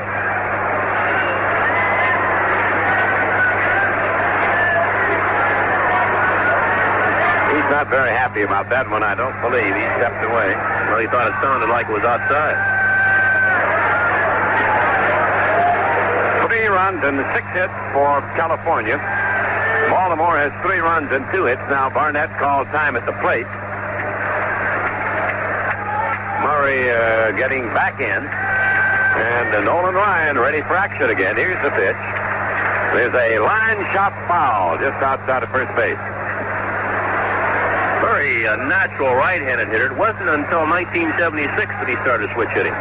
So he has really done a good job switching. Moving from the right side to the left side. Big advantage, too.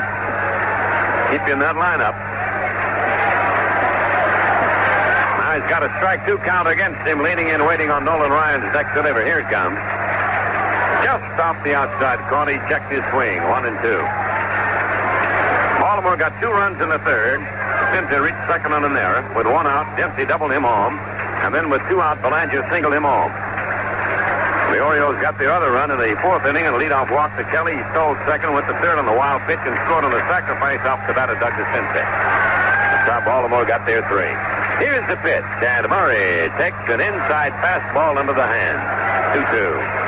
California scored in the first inning on a home run by Ford, a 2-out double by Ford, scored the second run in the 3rd inning. And then a single in the sixth by Carew was followed by a 2-out double by Gritch. And that tied the game in the sixth, 3-3. That's where we are now. 3-3 in Baltimore, 2-2 count on Eddie Murray.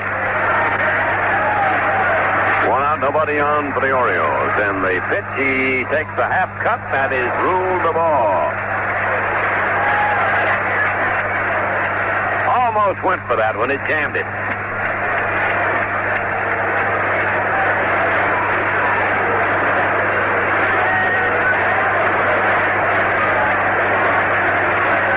Wind is blowing across from left field toward right tonight. Now Nolan Ryan into the windup. It is very wide. He walked in.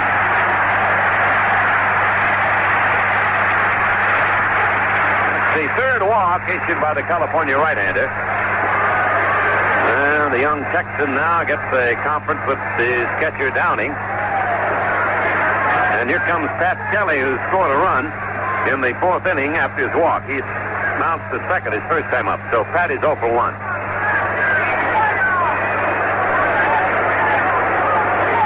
Anderson and Gritch have a little conference over there back of second.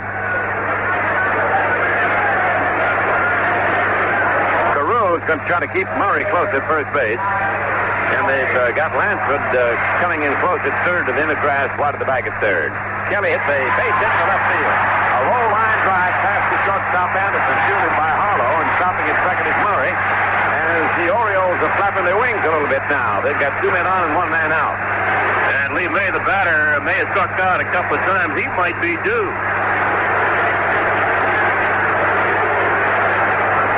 Well, the crowd getting slightly aroused as Mr. May steps in. 2 men on, 1 man down. The Angels now would like to get that ground ball double play.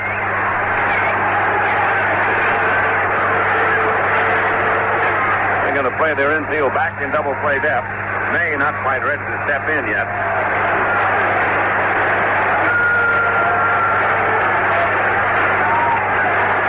Mark Clear has started to throw again in the bullpen for the Angels. 3-3 tie, 2 on, 1 out for Baltimore. There's a half cut. It's the strike. Might have hit the strike zone with that one anyway. That was a good breaking ball. I don't think Ryan wants May to get a fastball here. He'd like to throw that curveball and keep it down and have the possibility of the double play. May does not run that well. Got the outfield slightly toward right on Lee May. There's a pickoff throw to second, but Eddie Murray's back with ease. He didn't even have to slide. Gritch ducked behind the cover from second. Kelly on first, Murray the lead runner at second base, and May waiting on a strike one delivery.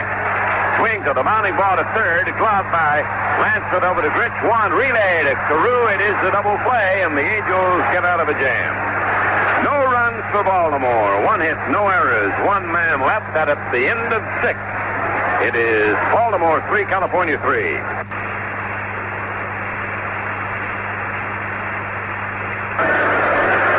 Jim Palmer, on the other hand, has struck out 3, but he too has been fairly stingy. So at the end of 6, it's tied 3-3, and we'll have the top of the California Angel batting order up against the big Jim Palmer here in the 7th inning. It'll be Rick Miller, who is, first of all, we'll have to get to Anderson, who's the 9th batter, before we get up top. Anderson is 0 for 2, Miller 1 for 3, and then Carney Lansford, who is 0 for 2.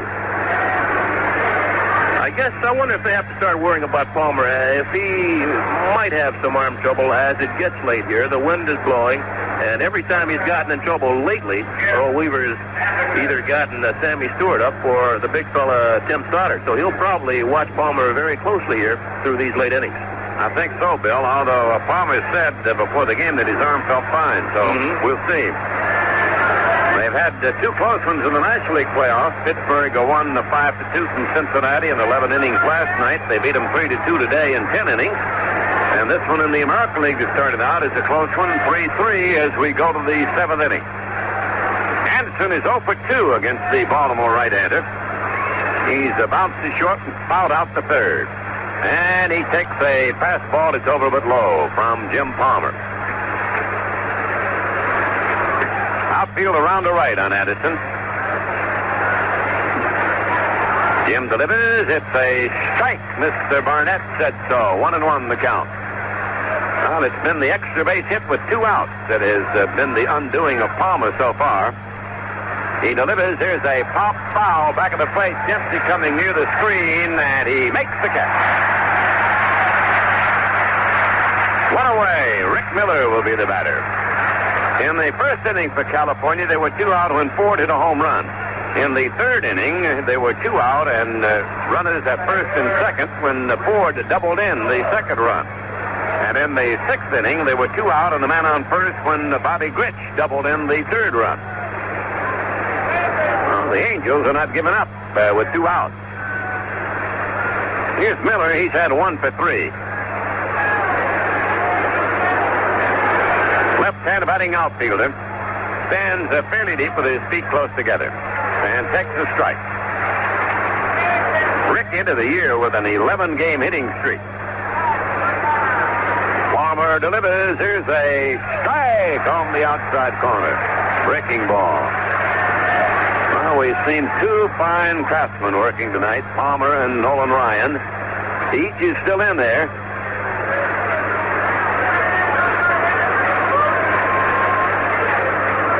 Almost an oddity in itself in this day of the emergence of the bullpen with such strength. There's a foul back on the screen. And both teams are pretty good bullpen.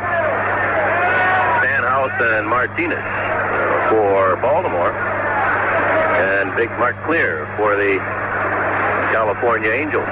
They've had them up throwing, but they've not felt that they need them yet. So a left-hander out there, Dave LaRoche, isn't too bad either. Right. Now the strike 2 pitch to Miller. Change up, it is low.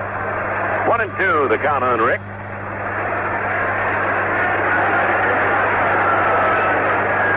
Michigan State product, leaning in and waiting. He swings. There's a fly ball to left. Kelly backing up. He's there. He gloves it. That ball sailed a little bit on him, but he followed it to the glove side. And there are 2 down.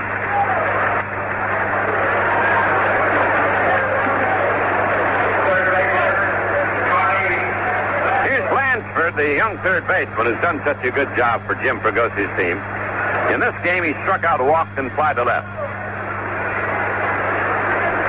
Most of the defensive work done in the Baltimore infield. There's a fastball high. There have been 4 outfield putouts so far by the Orioles outfielders. Palmer's also racked up 3 strikeouts. There's a little tapper back to Palmer. He has it. The flip is over to Murray, and they go down 1-2-3 in the California 7th. At the end of 6.5, California 3, Baltimore 3.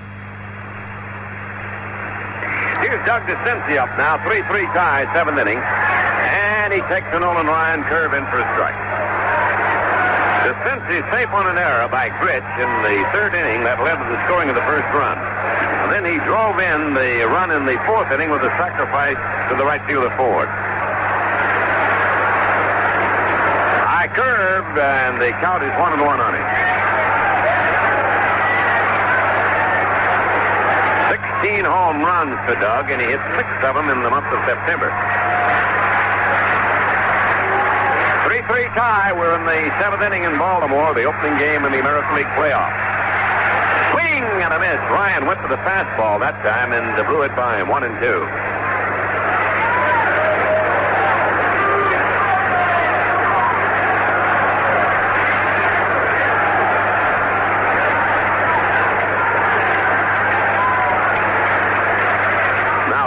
On the mound, ready to face DeCincy. Here's the 1-2 delivery. Doug caps a little slow roll to the third. Lansford charges, gloves it for the first. He is out. Oh, that was close. DeCincy putting up a vigorous argument with Dale Ford. So is Jim Fry. Here comes Earl Weaver out for his first showing in the playoff game. And this will last a while. Weaver and Jim Fry arguing now, and they get Fry away. They're going to let Weaver go after with Dale Ford at first base. That was very close at first base. And since they obviously thought he was safe, Lansford made a good play and got that ball over there. And a good stretch by Rod Carew. Big play for the California Angels. Very close place there at first base. And I think Rod Carew might have made that by cheating just a little bit at first base. He took the foot off the bag just in time and then caught the ball. That's the way you got to do it to get those close plays. Well, he got it, and it couldn't have been any closer. As close as your next breath, I tell you. So there's one away in the seventh. And the batter now, Rich Dower. He takes a breaking ball outside, the ball one on Rich. Oh, Weaver didn't stay out there too long. Normally, No. it's a 5-minute stretch when Weaver goes out to argue. Very subdued, wasn't he? Here's a looping drive to left. It's just past the shortstop Anderson for a base hit. And that makes that a big play by Lansford, assuming that... Now the ball gets away from Gritch, but he's backed up by Carew. No further advance on the part of Dower. Assuming that Weaver would not have asked Dower to try to sacrifice the Sensei over, big call at first base. That's the fourth hit now for Baltimore. And Rick Dempsey, who drove in the first Baltimore run with a double, steps up. The other time at bat, he hit a fly ball to Ford in right field.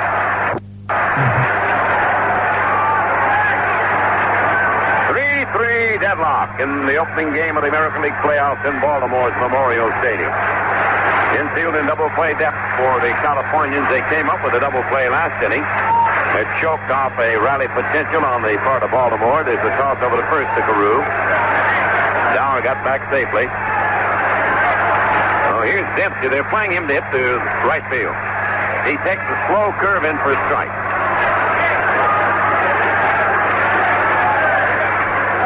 I don't believe Baltimore's gotten a base hit off of Ryan, a breaking ball or a curveball. They're simply in there looking for that fastball. And they're getting it. Most of the time, he's getting his curve over a little better than he did at the start of the game. Now the strike one pitch. There's a fastball bunted, and it's fouled back on the screen. That ball jammed him as he ran up to bunt it toward first base, and he almost didn't get out of the way. He wanted to do two things. First of all, he would have liked to have gotten a base hit. Number two, he wanted to get that go-ahead run, Rich Dower, down at second base.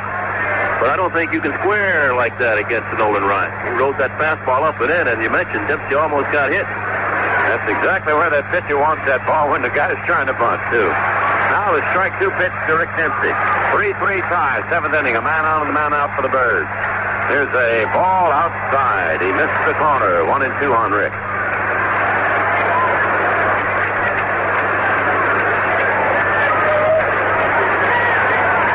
Well, these two go at it again tomorrow right here at Memorial Stadium. 3:07 is the starting time, Eastern time, when we'll be on the air. There's a toss over to first. Dower got back with a head first slide.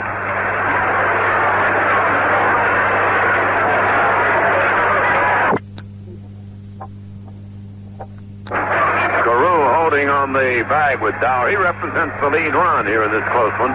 3-3 tie, seventh inning. Ryan ready, the 1-2 pitch, not forthcoming. He wants to throw to first again. And it's the same old story. The fans don't like for their guy to be the victim of a pickoff attempt, but it's all right for the other way around. There's a curve high, 2-2.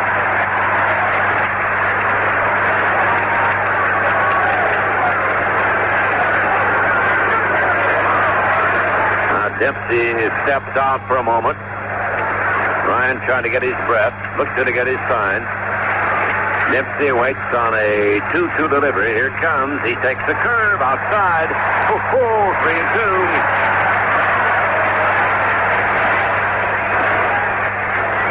He looks as if he's throwing the breaking pitch more. A lot more. I think no one realizes that the Baltimore Orioles are in there looking for that fastball, especially Rick Dempsey, who almost ripped one out of here off Nolan Ryan. It'll be interesting now to see what he gets in with 3-2 and 1 out. Dower edges off. He goes. The pitch is swung on. Little fly ball to right center. Here comes Miller. He's got it on the run. He throws back to first base to Carew. It's a double play as the hit and run backfires, and California gets its second double play in the last two innings. No runs, one hit, no errors, and nobody left. We go to the eighth inning. Baltimore 3, California 3. Well, as this game is tied here late innings, there's an interesting stat. Nolan Ryan, in games in which the Angels have held the lead at the end of 7 innings, is unbelievable. He has won 109 games and lost just 2 with 3 no decisions. Of course, right here, this ball game is tied, but you might keep that in mind, that Nolan Ryan obviously gets tougher and tougher as the ball game goes along. What was that, 109-2?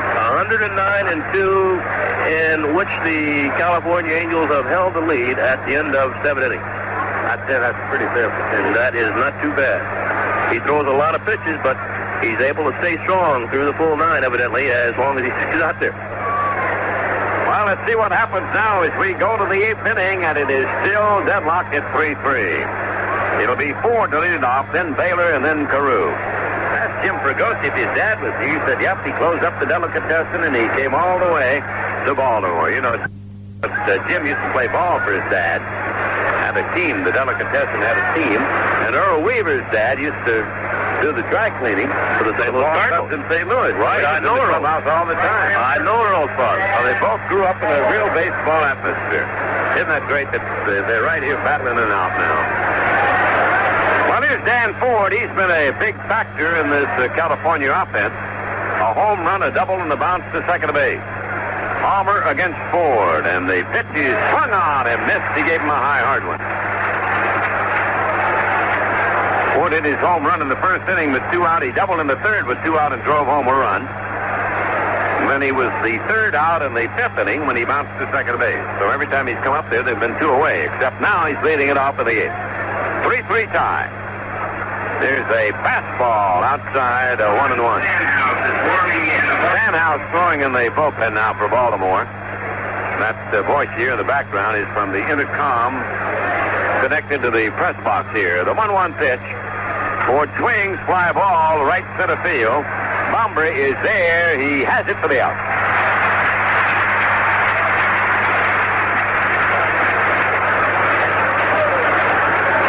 Well, here's the ex-Oriole, Don Baylor.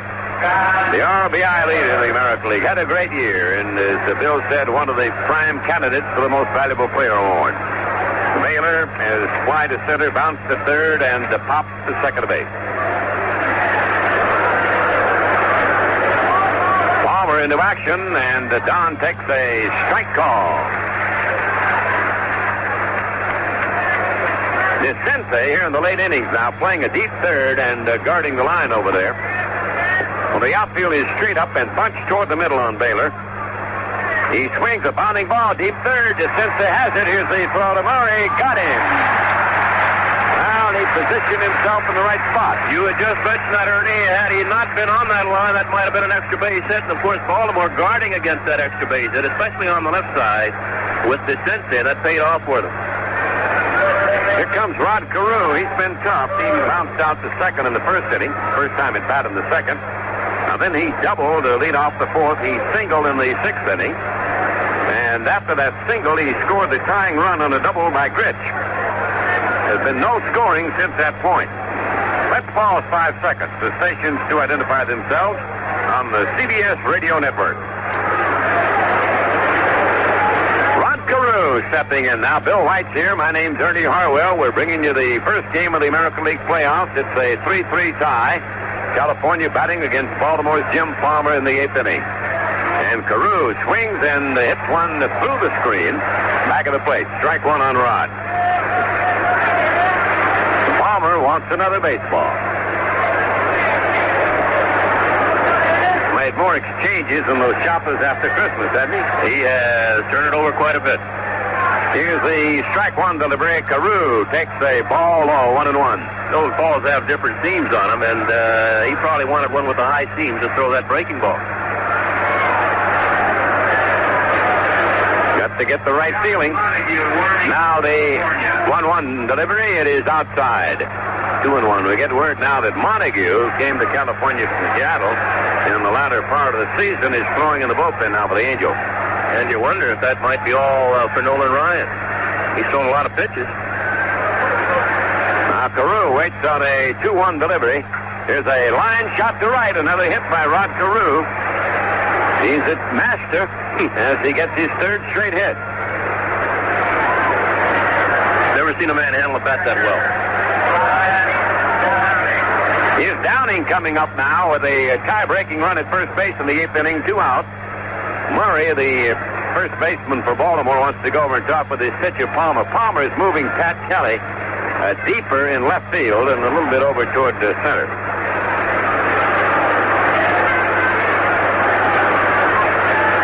The phone just rang out in the California Angel bullpen. And they're also going to get somebody else up out there, looks like. So they went over and asked Montague, is he ready? So we might get a new pitcher in the bottom of this inning. Now the runner goes. The pitch is a strike. Here's the throw by Dempsey. He is out at second base. And the inning's over. Cut him down. 2-4. The catcher to the second baseman. No runs on 1 hit, no errors, and nobody left. We go for the last half, the 8th inning. California 3, Baltimore 3. Well, as we thought with John Montague warming up and throwing between innings, he's going to be the new California Angel pitcher replacing Nolan Ryan. We mentioned Ryan throwing a lot of pitches in this ball game. Nolan went the first 7. Gave up all 3 runs, 2 of those unearned on 4 base hits. He struck out 8. And he struck out those 8 in the first 4 innings. And he walked 3. So Ryan leaves with the score tied 3-3 as we're getting ready to play the bottom half of the 8th inning. The Angels have 3 runs on 7 base hits and made 1 error. And that was a cost to them. The Baltimore Orioles, 3 runs on 4 base hits. And so far they've played airless baseball. And here in Baltimore, we've got a guy they call Wild Bill Hagee, who was leading the cheers here on top of the Baltimore Oriole dugout. And these Oriole fans really respond. They're up cheering for the Baltimore Orioles. So John Montague has just finished warming up. They picked him up from Seattle. And he'll have to face the top of the Oriole batting order, Al Pumphrey, Mark Belanger, and then Ken Singleton. And we just hear in the background that Nolan Ryan threw 7 innings, threw 117 pitches. So evidently Ryan running out of gas, and they're going to John Montague. Ernie? Well, Montague started at Seattle this year, came to California, had an overall record of 8 wins and 4 defeats. Right-hander pitching to Pumphrey, and the first pitch is low from John Montague. Montague made 55 appearances. He had 1 start over the year. He won 8 games and lost 4. Pumphrey takes the strike, and the count is even 1-1. The game is even 3-3. It's been a dandy here. A lot of fun at Memorial Stadium this evening. Montague, a native of Newport News, is home now in Glenwood, Alabama. Delivers. It is a ball low. 2-1. One-time farmhand for the Baltimore Orioles. Got his start at Aberdeen back in '68. Now he wants to do baseball. Now the Orioles traded him off to Montreal. From there he went to the Phillies. And then the Seattle Mariners bought him from Philadelphia, and he pitched for them in '77 and '78. Here's the windup by the right-hander, the 2-1 pitch. Swung on, fly ball, left field. Harlow digging, he's there, he gloves it for the out. Almost overran that ball. Yeah, almost overran it. He almost ran too far to left center field, and that ball sliced back on him, and he had to reach back and make the catch. So there's 1 down, and Mark Belanger will be the next man to bat.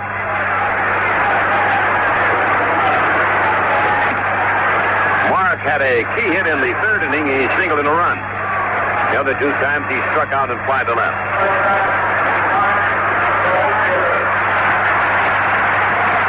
Montague, right-hander, ready to go to work.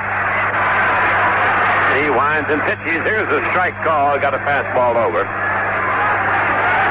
The starter for California, Ryan, is out of the game. Montague working in relief. Change-up pitch, and it is low, 1-1. 3 runs, 7 hits for California, 3 runs, 4 hits for Baltimore. It's the 8th inning. Out outside with the fastball. 2-1.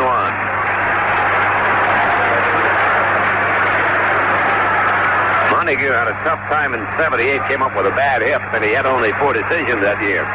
Now the 2-1 pitch. Belanger taps one foul, rolling over toward the dugout of the Orioles. 2-2, the count of the veteran shortstop. Oh, this has been a close one all the way. California led 1-0, then 2-0. Baltimore tied it in the third. 2-2, went ahead with 1 in the fourth. And then the California got 1 in the sixth to tie it. There's a ground ball to Gritch. He has an easy chance to throw to Carew, and Belanger is out. That makes it 2 down, and will bring up Singleton. Singleton without a hit tonight. He is struck out, walked, and flied to left against the third of Nolan Ryan. Montague has come on and retired the first 2 men that he's faced.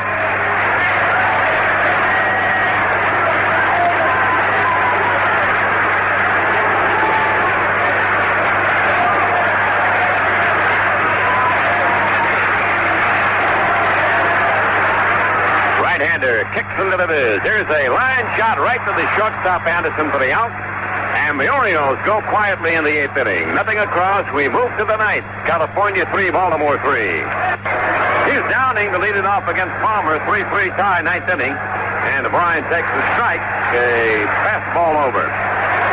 Downing has bounced to third, grounded to second, and popped up to third. He's 0 for 3 for the night.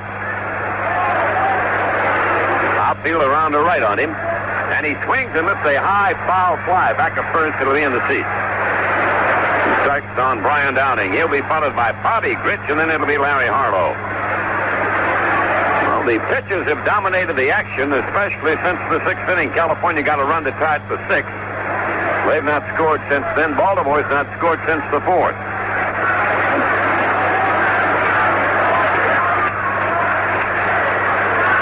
Now Palmer checking his time with his catcher Dempsey.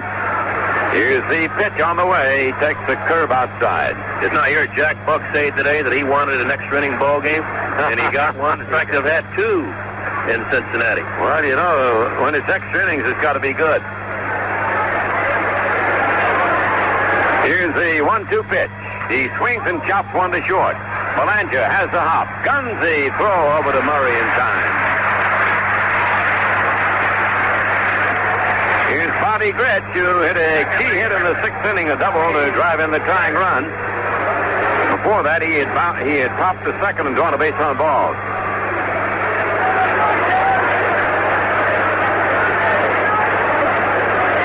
The Cincy coming over to talk with Palmer for a moment. California 3 runs, 7 hits, 1 error. Baltimore 3 runs, 4 hits, and no errors. It's been a close one. So here's Gritch, and he is a home run threat. Palmer winds and pitches. There's a swing and a foul upstairs. 1 strike on Bobby Gritch. An announcement about breakfast tomorrow at the Westmore Hotel. That might be the most important announcement we've had tonight, Bill. Announcement about breakfast tomorrow. Yep. To the Hunt Room. HUNC. Breakfast is the Hunt Room at the Westmore. And we get all kind of announcements. 3-3 tie, 9th inning. Gritch waiting on a strike 1 delivery from his old teammate Jim Palmer. Now Bobby steps out for a moment. Back in to face the right-hander. Here's the pitch on the way. Change up, and it is over but low. 1-1. Well, Palmer's certainly not afraid to throw that slow one. Got a great variety of pitches. Usually has excellent control. The 1-1 pitch. Swing and a chop foul out of play. Nolan Ryan was removed from the game because of cramps that developed in his right calf. We're getting a word now. You may have heard it on the intercom behind us that Ryan came up with a cramp in the right calf, and that's why he had to be removed from the game. Not appears to be serious. And it isn't serious. Here's the windup now, the 1-2 pitch. Gritch takes it, is outside. 2-2 on Bobby. I think that shows you the kind of push that Ryan gets coming off the mound. Really goes after the hitter.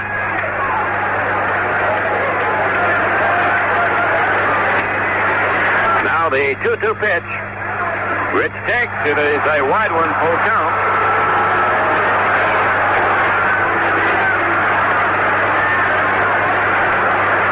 What a battle this is. 3-3 ninth inning. California up. One out, nobody on. A 3-2 count on Bobby Grich. Harlow waiting on deck. The windup by Palmer. The pitch. Grich swings and fouls it away. He went with the breaking ball on 3-2. Did not show him the fastball. Almost fooled him, too. Well, let's see if he'll come back with that.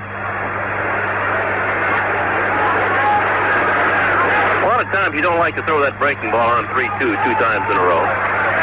You might would rather come back with the slider if you have one.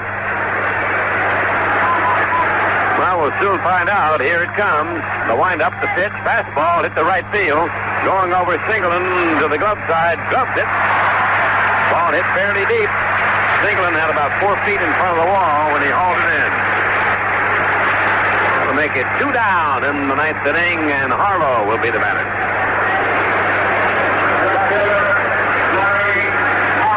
I think here, Ernie, is where the California Angels missed Willie Mays Aikens. Great young hitter. He gave him that power. Now, Harlow's 0 for 3 tonight, and he fouls it to the screen. He has bounced to first base, and then the next 2 times he struck out. 3-3 tie, ninth inning in Baltimore. The National League 2 playoff games went extra innings. Pittsburgh won both of them. Here's the strike one delivery. Harlow fouls it away. That came back and got Larry Barnett on the mat. Larry wearing the inside chest protector now, as many American League umpires do. Strike 2, the count on Harlow. Now this big crowd is clapping for strike 3 now. Wait a minute. He stepped out of the batter's box. Jim Palmer was ready to deal. No ball, 2 strikes. Harlow gets back in, standing deep. The wind up, the pitch. He takes the high one. 1-2 on Larry Harlow. Jim Anderson, the number 9 hitter, waiting on deck. Been a close one, dominated by excellent pitching. Here's the wind up, the 1-2 pitch. He takes outside. 2-2 on Harlow.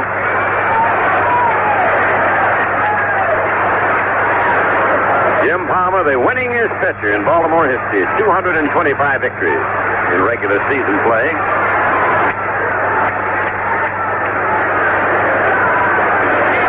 He got a new ball. He didn't like it. He wants another one. And so Barnett gave him the one he threw in first back. Jim Fregosi pacing in the Angel dugout. Now the 2-2 pitch. Harlow swings at a one-hopper to Belanger, deep short. Throw to first, got him, side out, 1-2-3. We go to the last half of the night. California 3, Baltimore 3. American League President Lee MacPhail says he'll probably announce the result of his Billy Martin payoff. Oh, 52,785 here, and we're in the bottom of the ninth with the game tied 3-3. California 3 runs on 7 base hits. The Baltimore Orioles 3 runs on 4. And the Baltimore Orioles are batting here in the bottom half of the ninth inning. They'll send in Eddie Murray, Pat Kelly, and then Lee May against John Montague. We mentioned to you that Nolan Ryan went the first 7. He had the lead because of leg cramp. Nolan gave up 3 runs, only one of those runs earned on just 4 base hits. He struck out 8 and walked 3 before giving way to John Montague. Montague now pitching in his second inning, and he's got a tough road to hoe, Ernie Harwell. He has, Bill, but he got him out 1-2-3 when he came into relieving Ryan, who left with that cramp in his calf. So we'll see what happens in the ninth. Downing goes out the top for the reliever. And Murray not quite ready to step in. He's got a very vociferous crowd here now. They're standing, a lot of them, and yelling. The outfield will be around to right on Murray.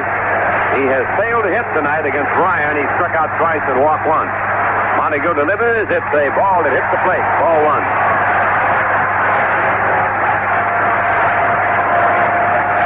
The wind is blowing out toward right a little bit. After Murray, it'll be Pat Kelly. And then Lee May. The 4th, 5th, and 6th batters in Earl Weaver's batting order. 9th inning, 3-3 tie. Murray leading it off. The ball 1 pitch is a ball outside and low. 2-0 the count on the 6th batter.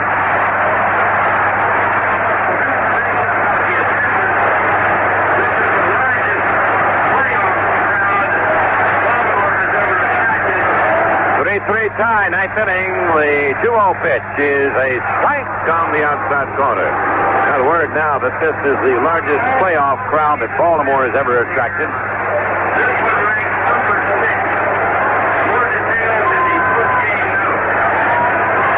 Murray steps away. Everything counts now. 9th inning. 3-3 deadlock. The pitch. He swings and doesn't get it. Took a big ripple at that one. 2-2 the count on Eddie Murray. Now Montague checking his sign with his catcher Downing. Here's the windup. Here it comes. He takes the ball low. That'll make the count full. Well, he does not want to put that man on with a walk, but he does not want to lay one in there either. He could be all over. Murray, an excellent fastball hitter. Montague heaves a big sigh up on the slab now, ready to go. The windup, the 3-2 pitch. It is ball 4. He walked it.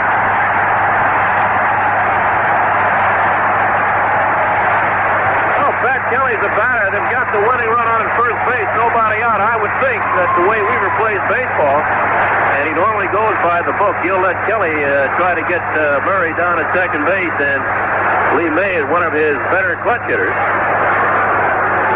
Of course, then perhaps Fregosi might walk May to set up a double play and pitch to Doug DeCente. Well, Carew had a little conference over there with Montague, probably telling him what he's going to do. He'll hold on with him. Well, Carew doesn't want Montague throwing over there with him charging, looking for the bunt. They got Lansford in close at third. Murray trying to get a lead at first base. Kelly leaning and waiting.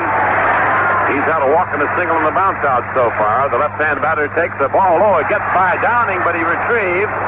And back to first goes Murray. That was a quick retrieve by Downing after he bobbled the ball and it went off to his right. Really jumped on that ball. Murray almost got caught too far as he started towards second when he saw that ball kicked out of Downing's glove.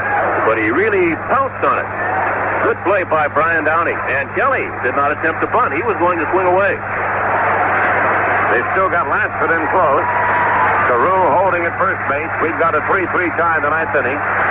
Murray the runner, nobody down. Baltimore batting. Here's the set. Montague pitches. It is a strike called, and again, Kelly was ready to swing. Oh, they've not had the bunt sign on yet. Kelly steps out, looks down to third base coach Cal Ripken.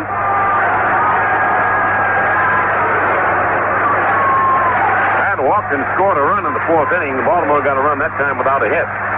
Now the 1-1 pitch to Kelly. He starts to bunt, runs up, it doesn't offer. It's a 2-1 count.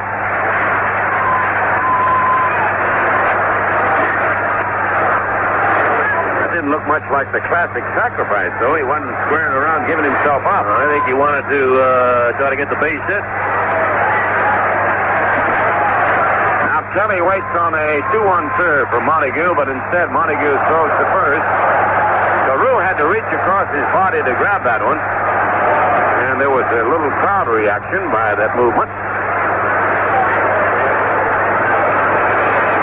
Murray is at first base. He represents the winning run of the game. 3-3 tie. Nobody out in the Baltimore ninth. Kelly waiting on a 2-1 delivery. Here's the pitch. He takes the strike on the inside corner. Looks as if he might want to bunt. He didn't offer. Well, Pat doesn't like that ball inside. A lot of times, Ernie, when you're pitching to Kelly, he's close to the plate. He'll back off that pitch that's on the inside corner. Takes a lot of pitches in there. Now he's got a 2-2 count on him. Everything looms large now in this 9th inning. Waiting on a 2-2 pitch. Here it comes. He swings and chops the foul over toward the Angel dugout. It will hardly roll that far. 2-2 the count on Kelly. Waiting on deck, Lee May, a man with a big piece of lumber. Carew trying to keep Murray close at first base. Rhythmic applause getting started around us here. Here's the pitch. He swings and strikes out. Got him on a pitch toward the outside. The first strikeout from Montague. It's a big one. Now Lee May, the batter, with the man still at first base. And Lee has struck out twice and hit into a double play. And that's what you worry about with Lee May, although we mentioned that he does it well with men in scoring position. If he hits the ball on the ground, it's almost a sure DP, but he can find a gap out there around the infield. California came up with double plays in the 6th and 7th innings. So to first, back in time is Murray. 3-3 deadlock in the ninth. Outfield deep, straight away on Lee May. 1 out, 1 on. Montague sets and pitches. It's a strike on the outside corner.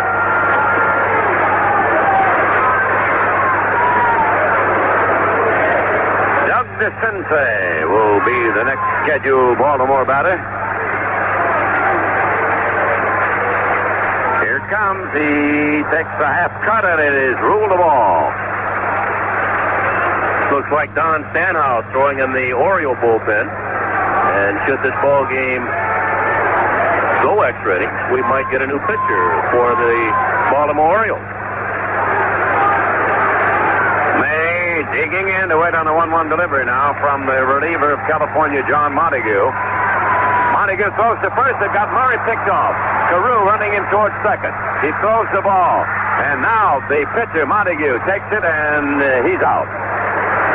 Anderson threw the ball to Montague. It was Montague to Carew to Anderson and back to Montague, who made the tag, and they picked him off, so they are 2 down in the 9th inning. Well, Eddie Murray gambling that Montague would not throw that ball to first base. He had a big jump. The unfortunate part for Eddie Murray in Baltimore is that Montague held the ball, allowed him to commit himself, then threw the ball to Carew, and he had the easy put out. So that empties the bases. Lee May still up there, 2 out. And they wind up in the pit. He swings and misses. Tipped it out of the mid of Downing. 1-2 the count. Well, the Orioles have made a couple of base-running blunders this ball game that have hurt them. They had Rich Dow run into the double play in the 7th inning, and Murray picked off here in the 9th. Now the 1-2 pitch to May. He takes outside. 2-2 the count on him.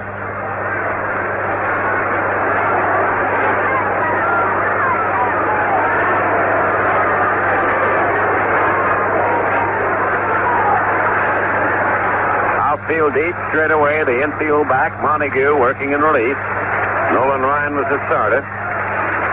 Left because of cramps in the calf. Nolan went 7 innings. Montague is working in his 2nd inning now.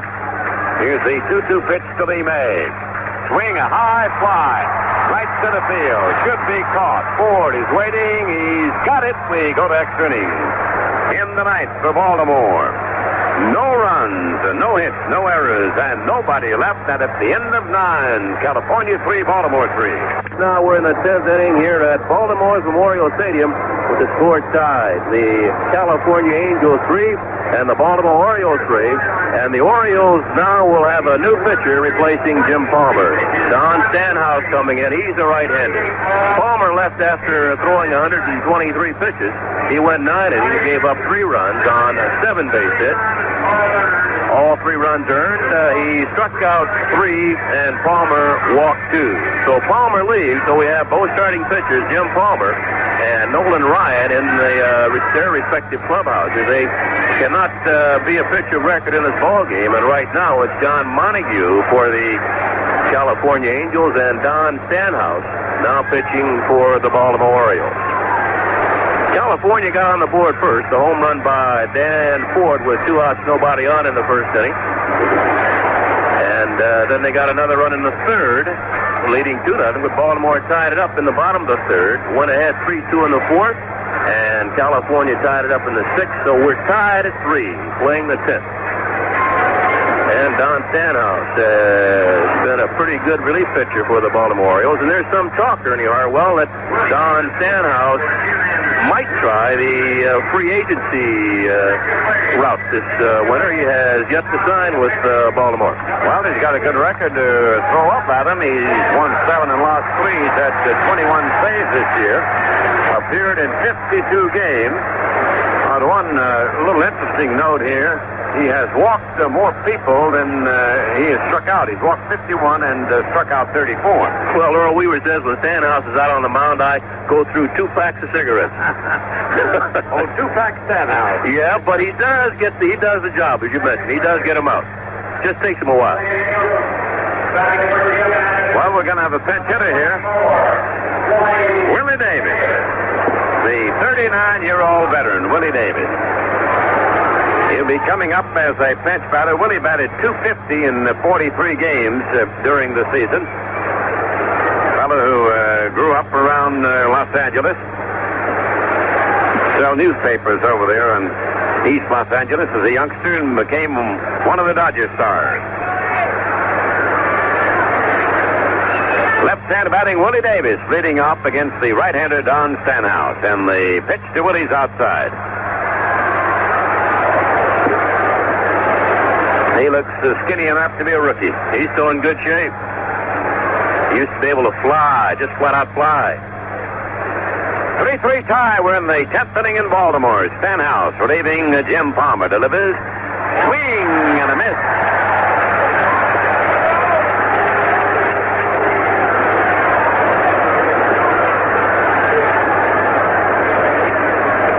Willie Davis, the veteran from the National League. Another one who taught himself to bat left-handed after starting out right-handed in his younger days. Waiting on a 1-1 delivery now. And Stanhouse deals. Here's a swing and a foul back to the screen. I remember Davis as a youngster. He came up with the Los Angeles Dodgers, tried to hit home runs. Finally got smart. Got a bigger bat with a thicker handle and hit sort of like Matty Alou used to hit. And made himself a star. Yep, hit the ball on the ground and just run. Stanhouse ready to go to work again now. Big husky right-hander delivers. It is very wide. 2-2 on Willie Davis.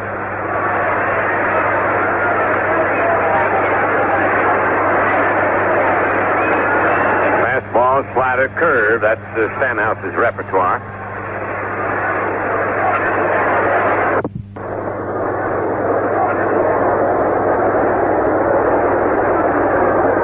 Native of Illinois makes his home now in nearby Towson. Pitching 2-2 to lead-off man Willie Davis in the 10th inning. The game deadlocked at 3-3 at Baltimore. Willie swings a little chopper, hit the shortstop. Charged by Belanger. Throws to first. He got him. Well, he can still run. He can still run. Just nipped him at first base. That ball had a lot of English on it, and Belanger played it perfectly. He wanted to make sure that ball wouldn't slide away from him, and they just nipped Davis at first base. Good play. Very tough play for Mark Belanger, but as Bill said, he played it perfectly. So here's Rick Miller, the leadoff man. He's bounced to first, singled, and flied out twice to left field. Stanhouse originally was with Oakland. They picked him up number 1 in the 1969 draft. Then he went to Texas. Here's a ball low. Ball 1 on Rick Miller.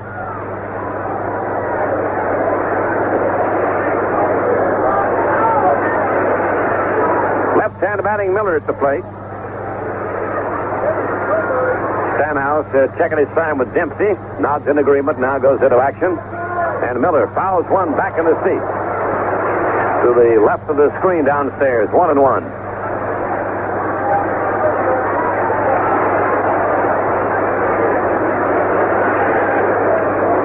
Stanhouse allowed 4 home runs this year. He didn't give up one all last season.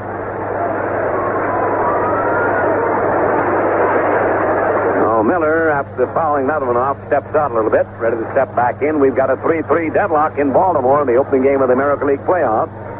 There's been no score since the 6th inning. California tied the game in that inning on a 1-out single by Carew and a 2-out double by Bobby Grich. The other 2 runs for California come on a home run by Ford in the first inning and a 2-out double by Ford. Scored Miller in the third. Orioles scored 2 runs in the third inning. DeCincy was safe from there by Gritch and scored on a double by Dempsey. Belanger singled Dempsey home, and then the other Oriole run came without a hit in the fourth inning. Kelly led off with a walk, stole second, went to third on the wild pitch, and scored on the sacrifice by DeCincy. That's how the 6 runs have scored, 3 apiece in this game. Miller is still waiting on Stanhouse. And now the 1-1 delivery. There's a chopper over the mound. The glove by Belanger. Back of second. Throw to first. Got him. Belanger ranging wide to his left over back of second. Tosses out Miller. And there are 2 down with Lansford stepping up in the 10th inning.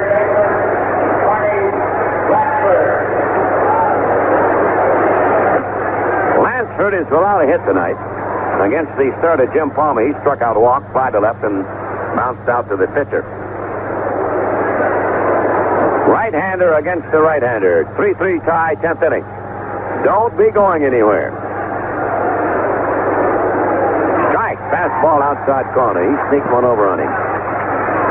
If you go, take your portable with you. Yeah.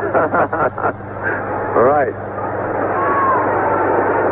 Lansford digging in and waiting on Stanhouse. And the big right-hander rocks into action. There's a swing and a miss on a breaking ball. Down and away that time. Lansford trying to win the ball game with 1 swing and a good pitch from Stanhouse as he threw that slider down and away. It's almost impossible to pull a pitch like that.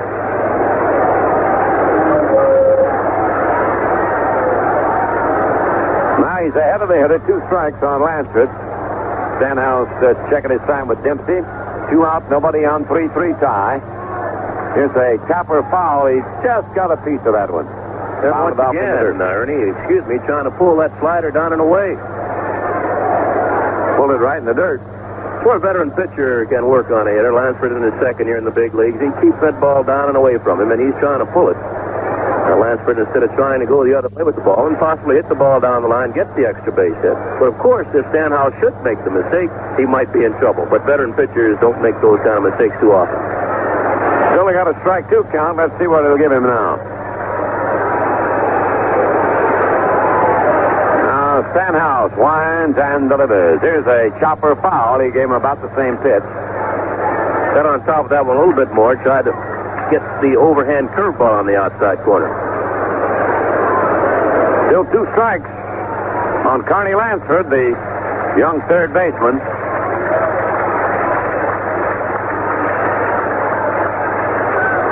It has been quite a battle here. Tied since the 6th inning, 3-3. It is now rocked along into the 10th inning in dramatic fashion in Baltimore's Memorial Stadium. 2 out and nobody on. The California at bat. Lansford waiting on a strike 2 delivery. Stanhouse taking his time, making the youngster wait. Now the pitch. He takes the high one. 1-2. He just wanted to show him one up and in.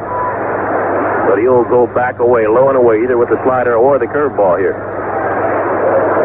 Dan Ford has been the bright light on the attack for California, waiting on deck. Here's the 1-2 delivery. Swing, fly ball, short right center field. Pombre waiting. He's got it. The inning's over.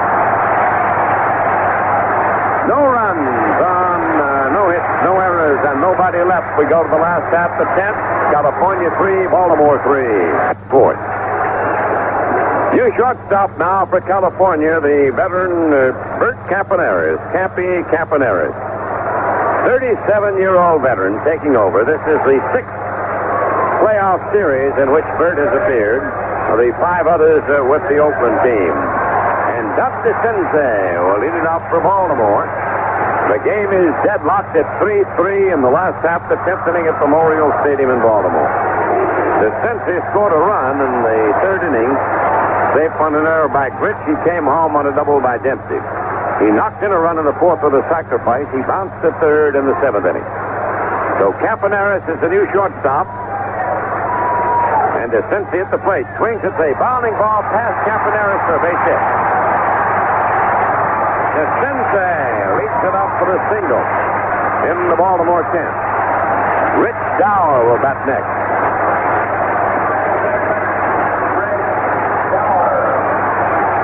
a slide to left, bounce to short and single. Ossie and LaRoche are working now in the California bullpen. He's got a bunt with him here, wouldn't you think? I would think so. He didn't do it last time. With Murray on with that walk in the ninth inning. They're looking for the bunt. The Californians are. Dower at the plate. He squares. He takes the ball outside. He was ready to bunt.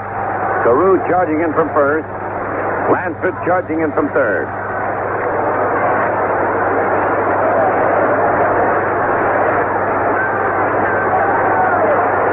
Now the step by Montague. He pitches. There's a bunt toward first base. Fielded by Carew, and he runs back toward the plate and tags Dower. Sacrifice moves to Cincy to second. And it looks like we're going to get a pinch hitter for Rick Dempsey. Terry Cooney coming out.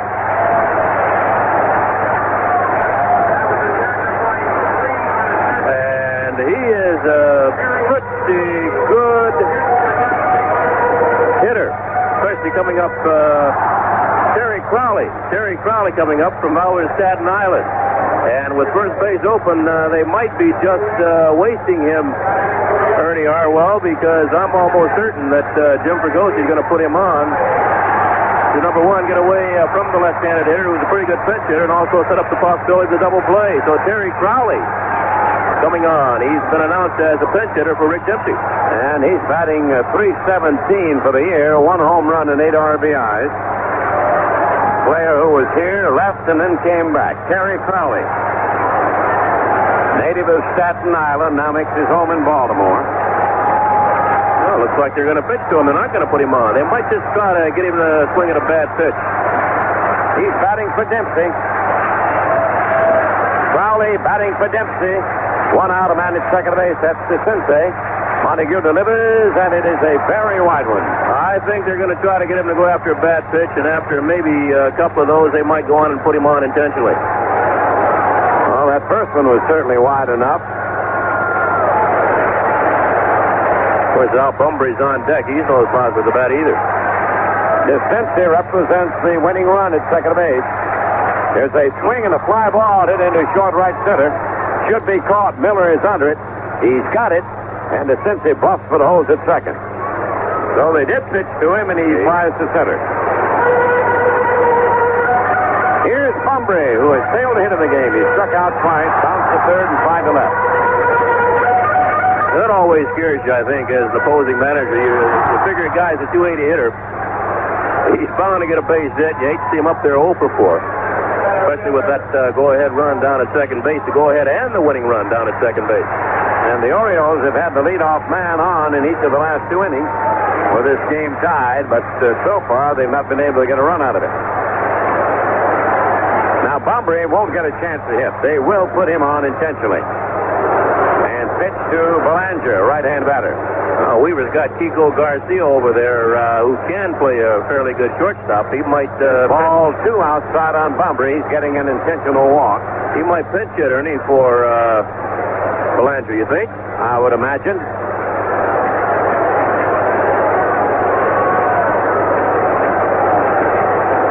Here's the fourth one, so that'll put 2 men on. They're calling Mark back to the dugout. Belanger headed back. That's the second walk off Montague. It's like Billy Smith over there taking his jacket off. He's a switch batter, so he can get up there left-handed. No, it's John Lowenstein. Lowenstein coming out. Lowenstein, a fellow that bounced around a lot. He's had a couple of injuries this year. Toward the end of the season, he's had both ankles hurting him. But he says he's okay. He's not feeling great, but he's all right. He's batting .254 for the year. 11 home runs and 34 runs batted in. Conference out on the mound, Brian Downing out there with John Montague and Rod Carew. Ball game in a balance here in the bottom of the 10th. Runners at first and second with 2 outs, and it's up to John Lowenstein. One thing about Weaver, he uses all of his people. Everybody gets a chance to participate somehow in the ball game. A little bit different from Jim Fregosi. They're both successful, but Fregosi likes to go with his best 9. If he can, keep him in there as long as he can. And Weaver's had these guys on the bench coming off and doing the job for him this year. That's why they won their division.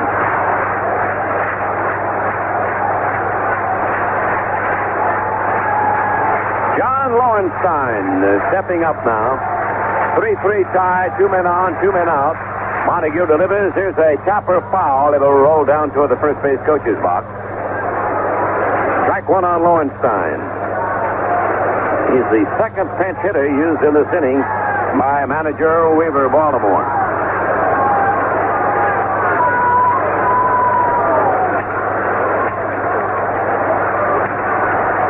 Left-hand batter. Singleton waiting on deck. 2 men on, 2 men out. Game tied 3-3. Here's the pitch. He swings and fouls it away. Foul that one upstairs on the third base side.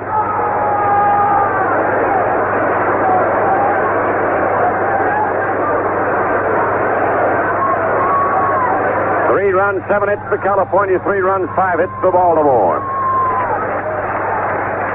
Base hit right here would win it. The right kind. Here's Montague. He pitches. There's a fly ball to left. It's slicing. It may be. It's deep. And it is a home run. A 3-run homer for Lowenstein. And the Orioles win the game in the 10th inning 6-3.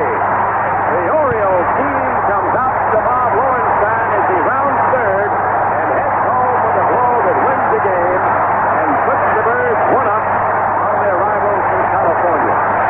In the 10th inning, it was 3 runs on 2 hits, no errors, and nobody left on base.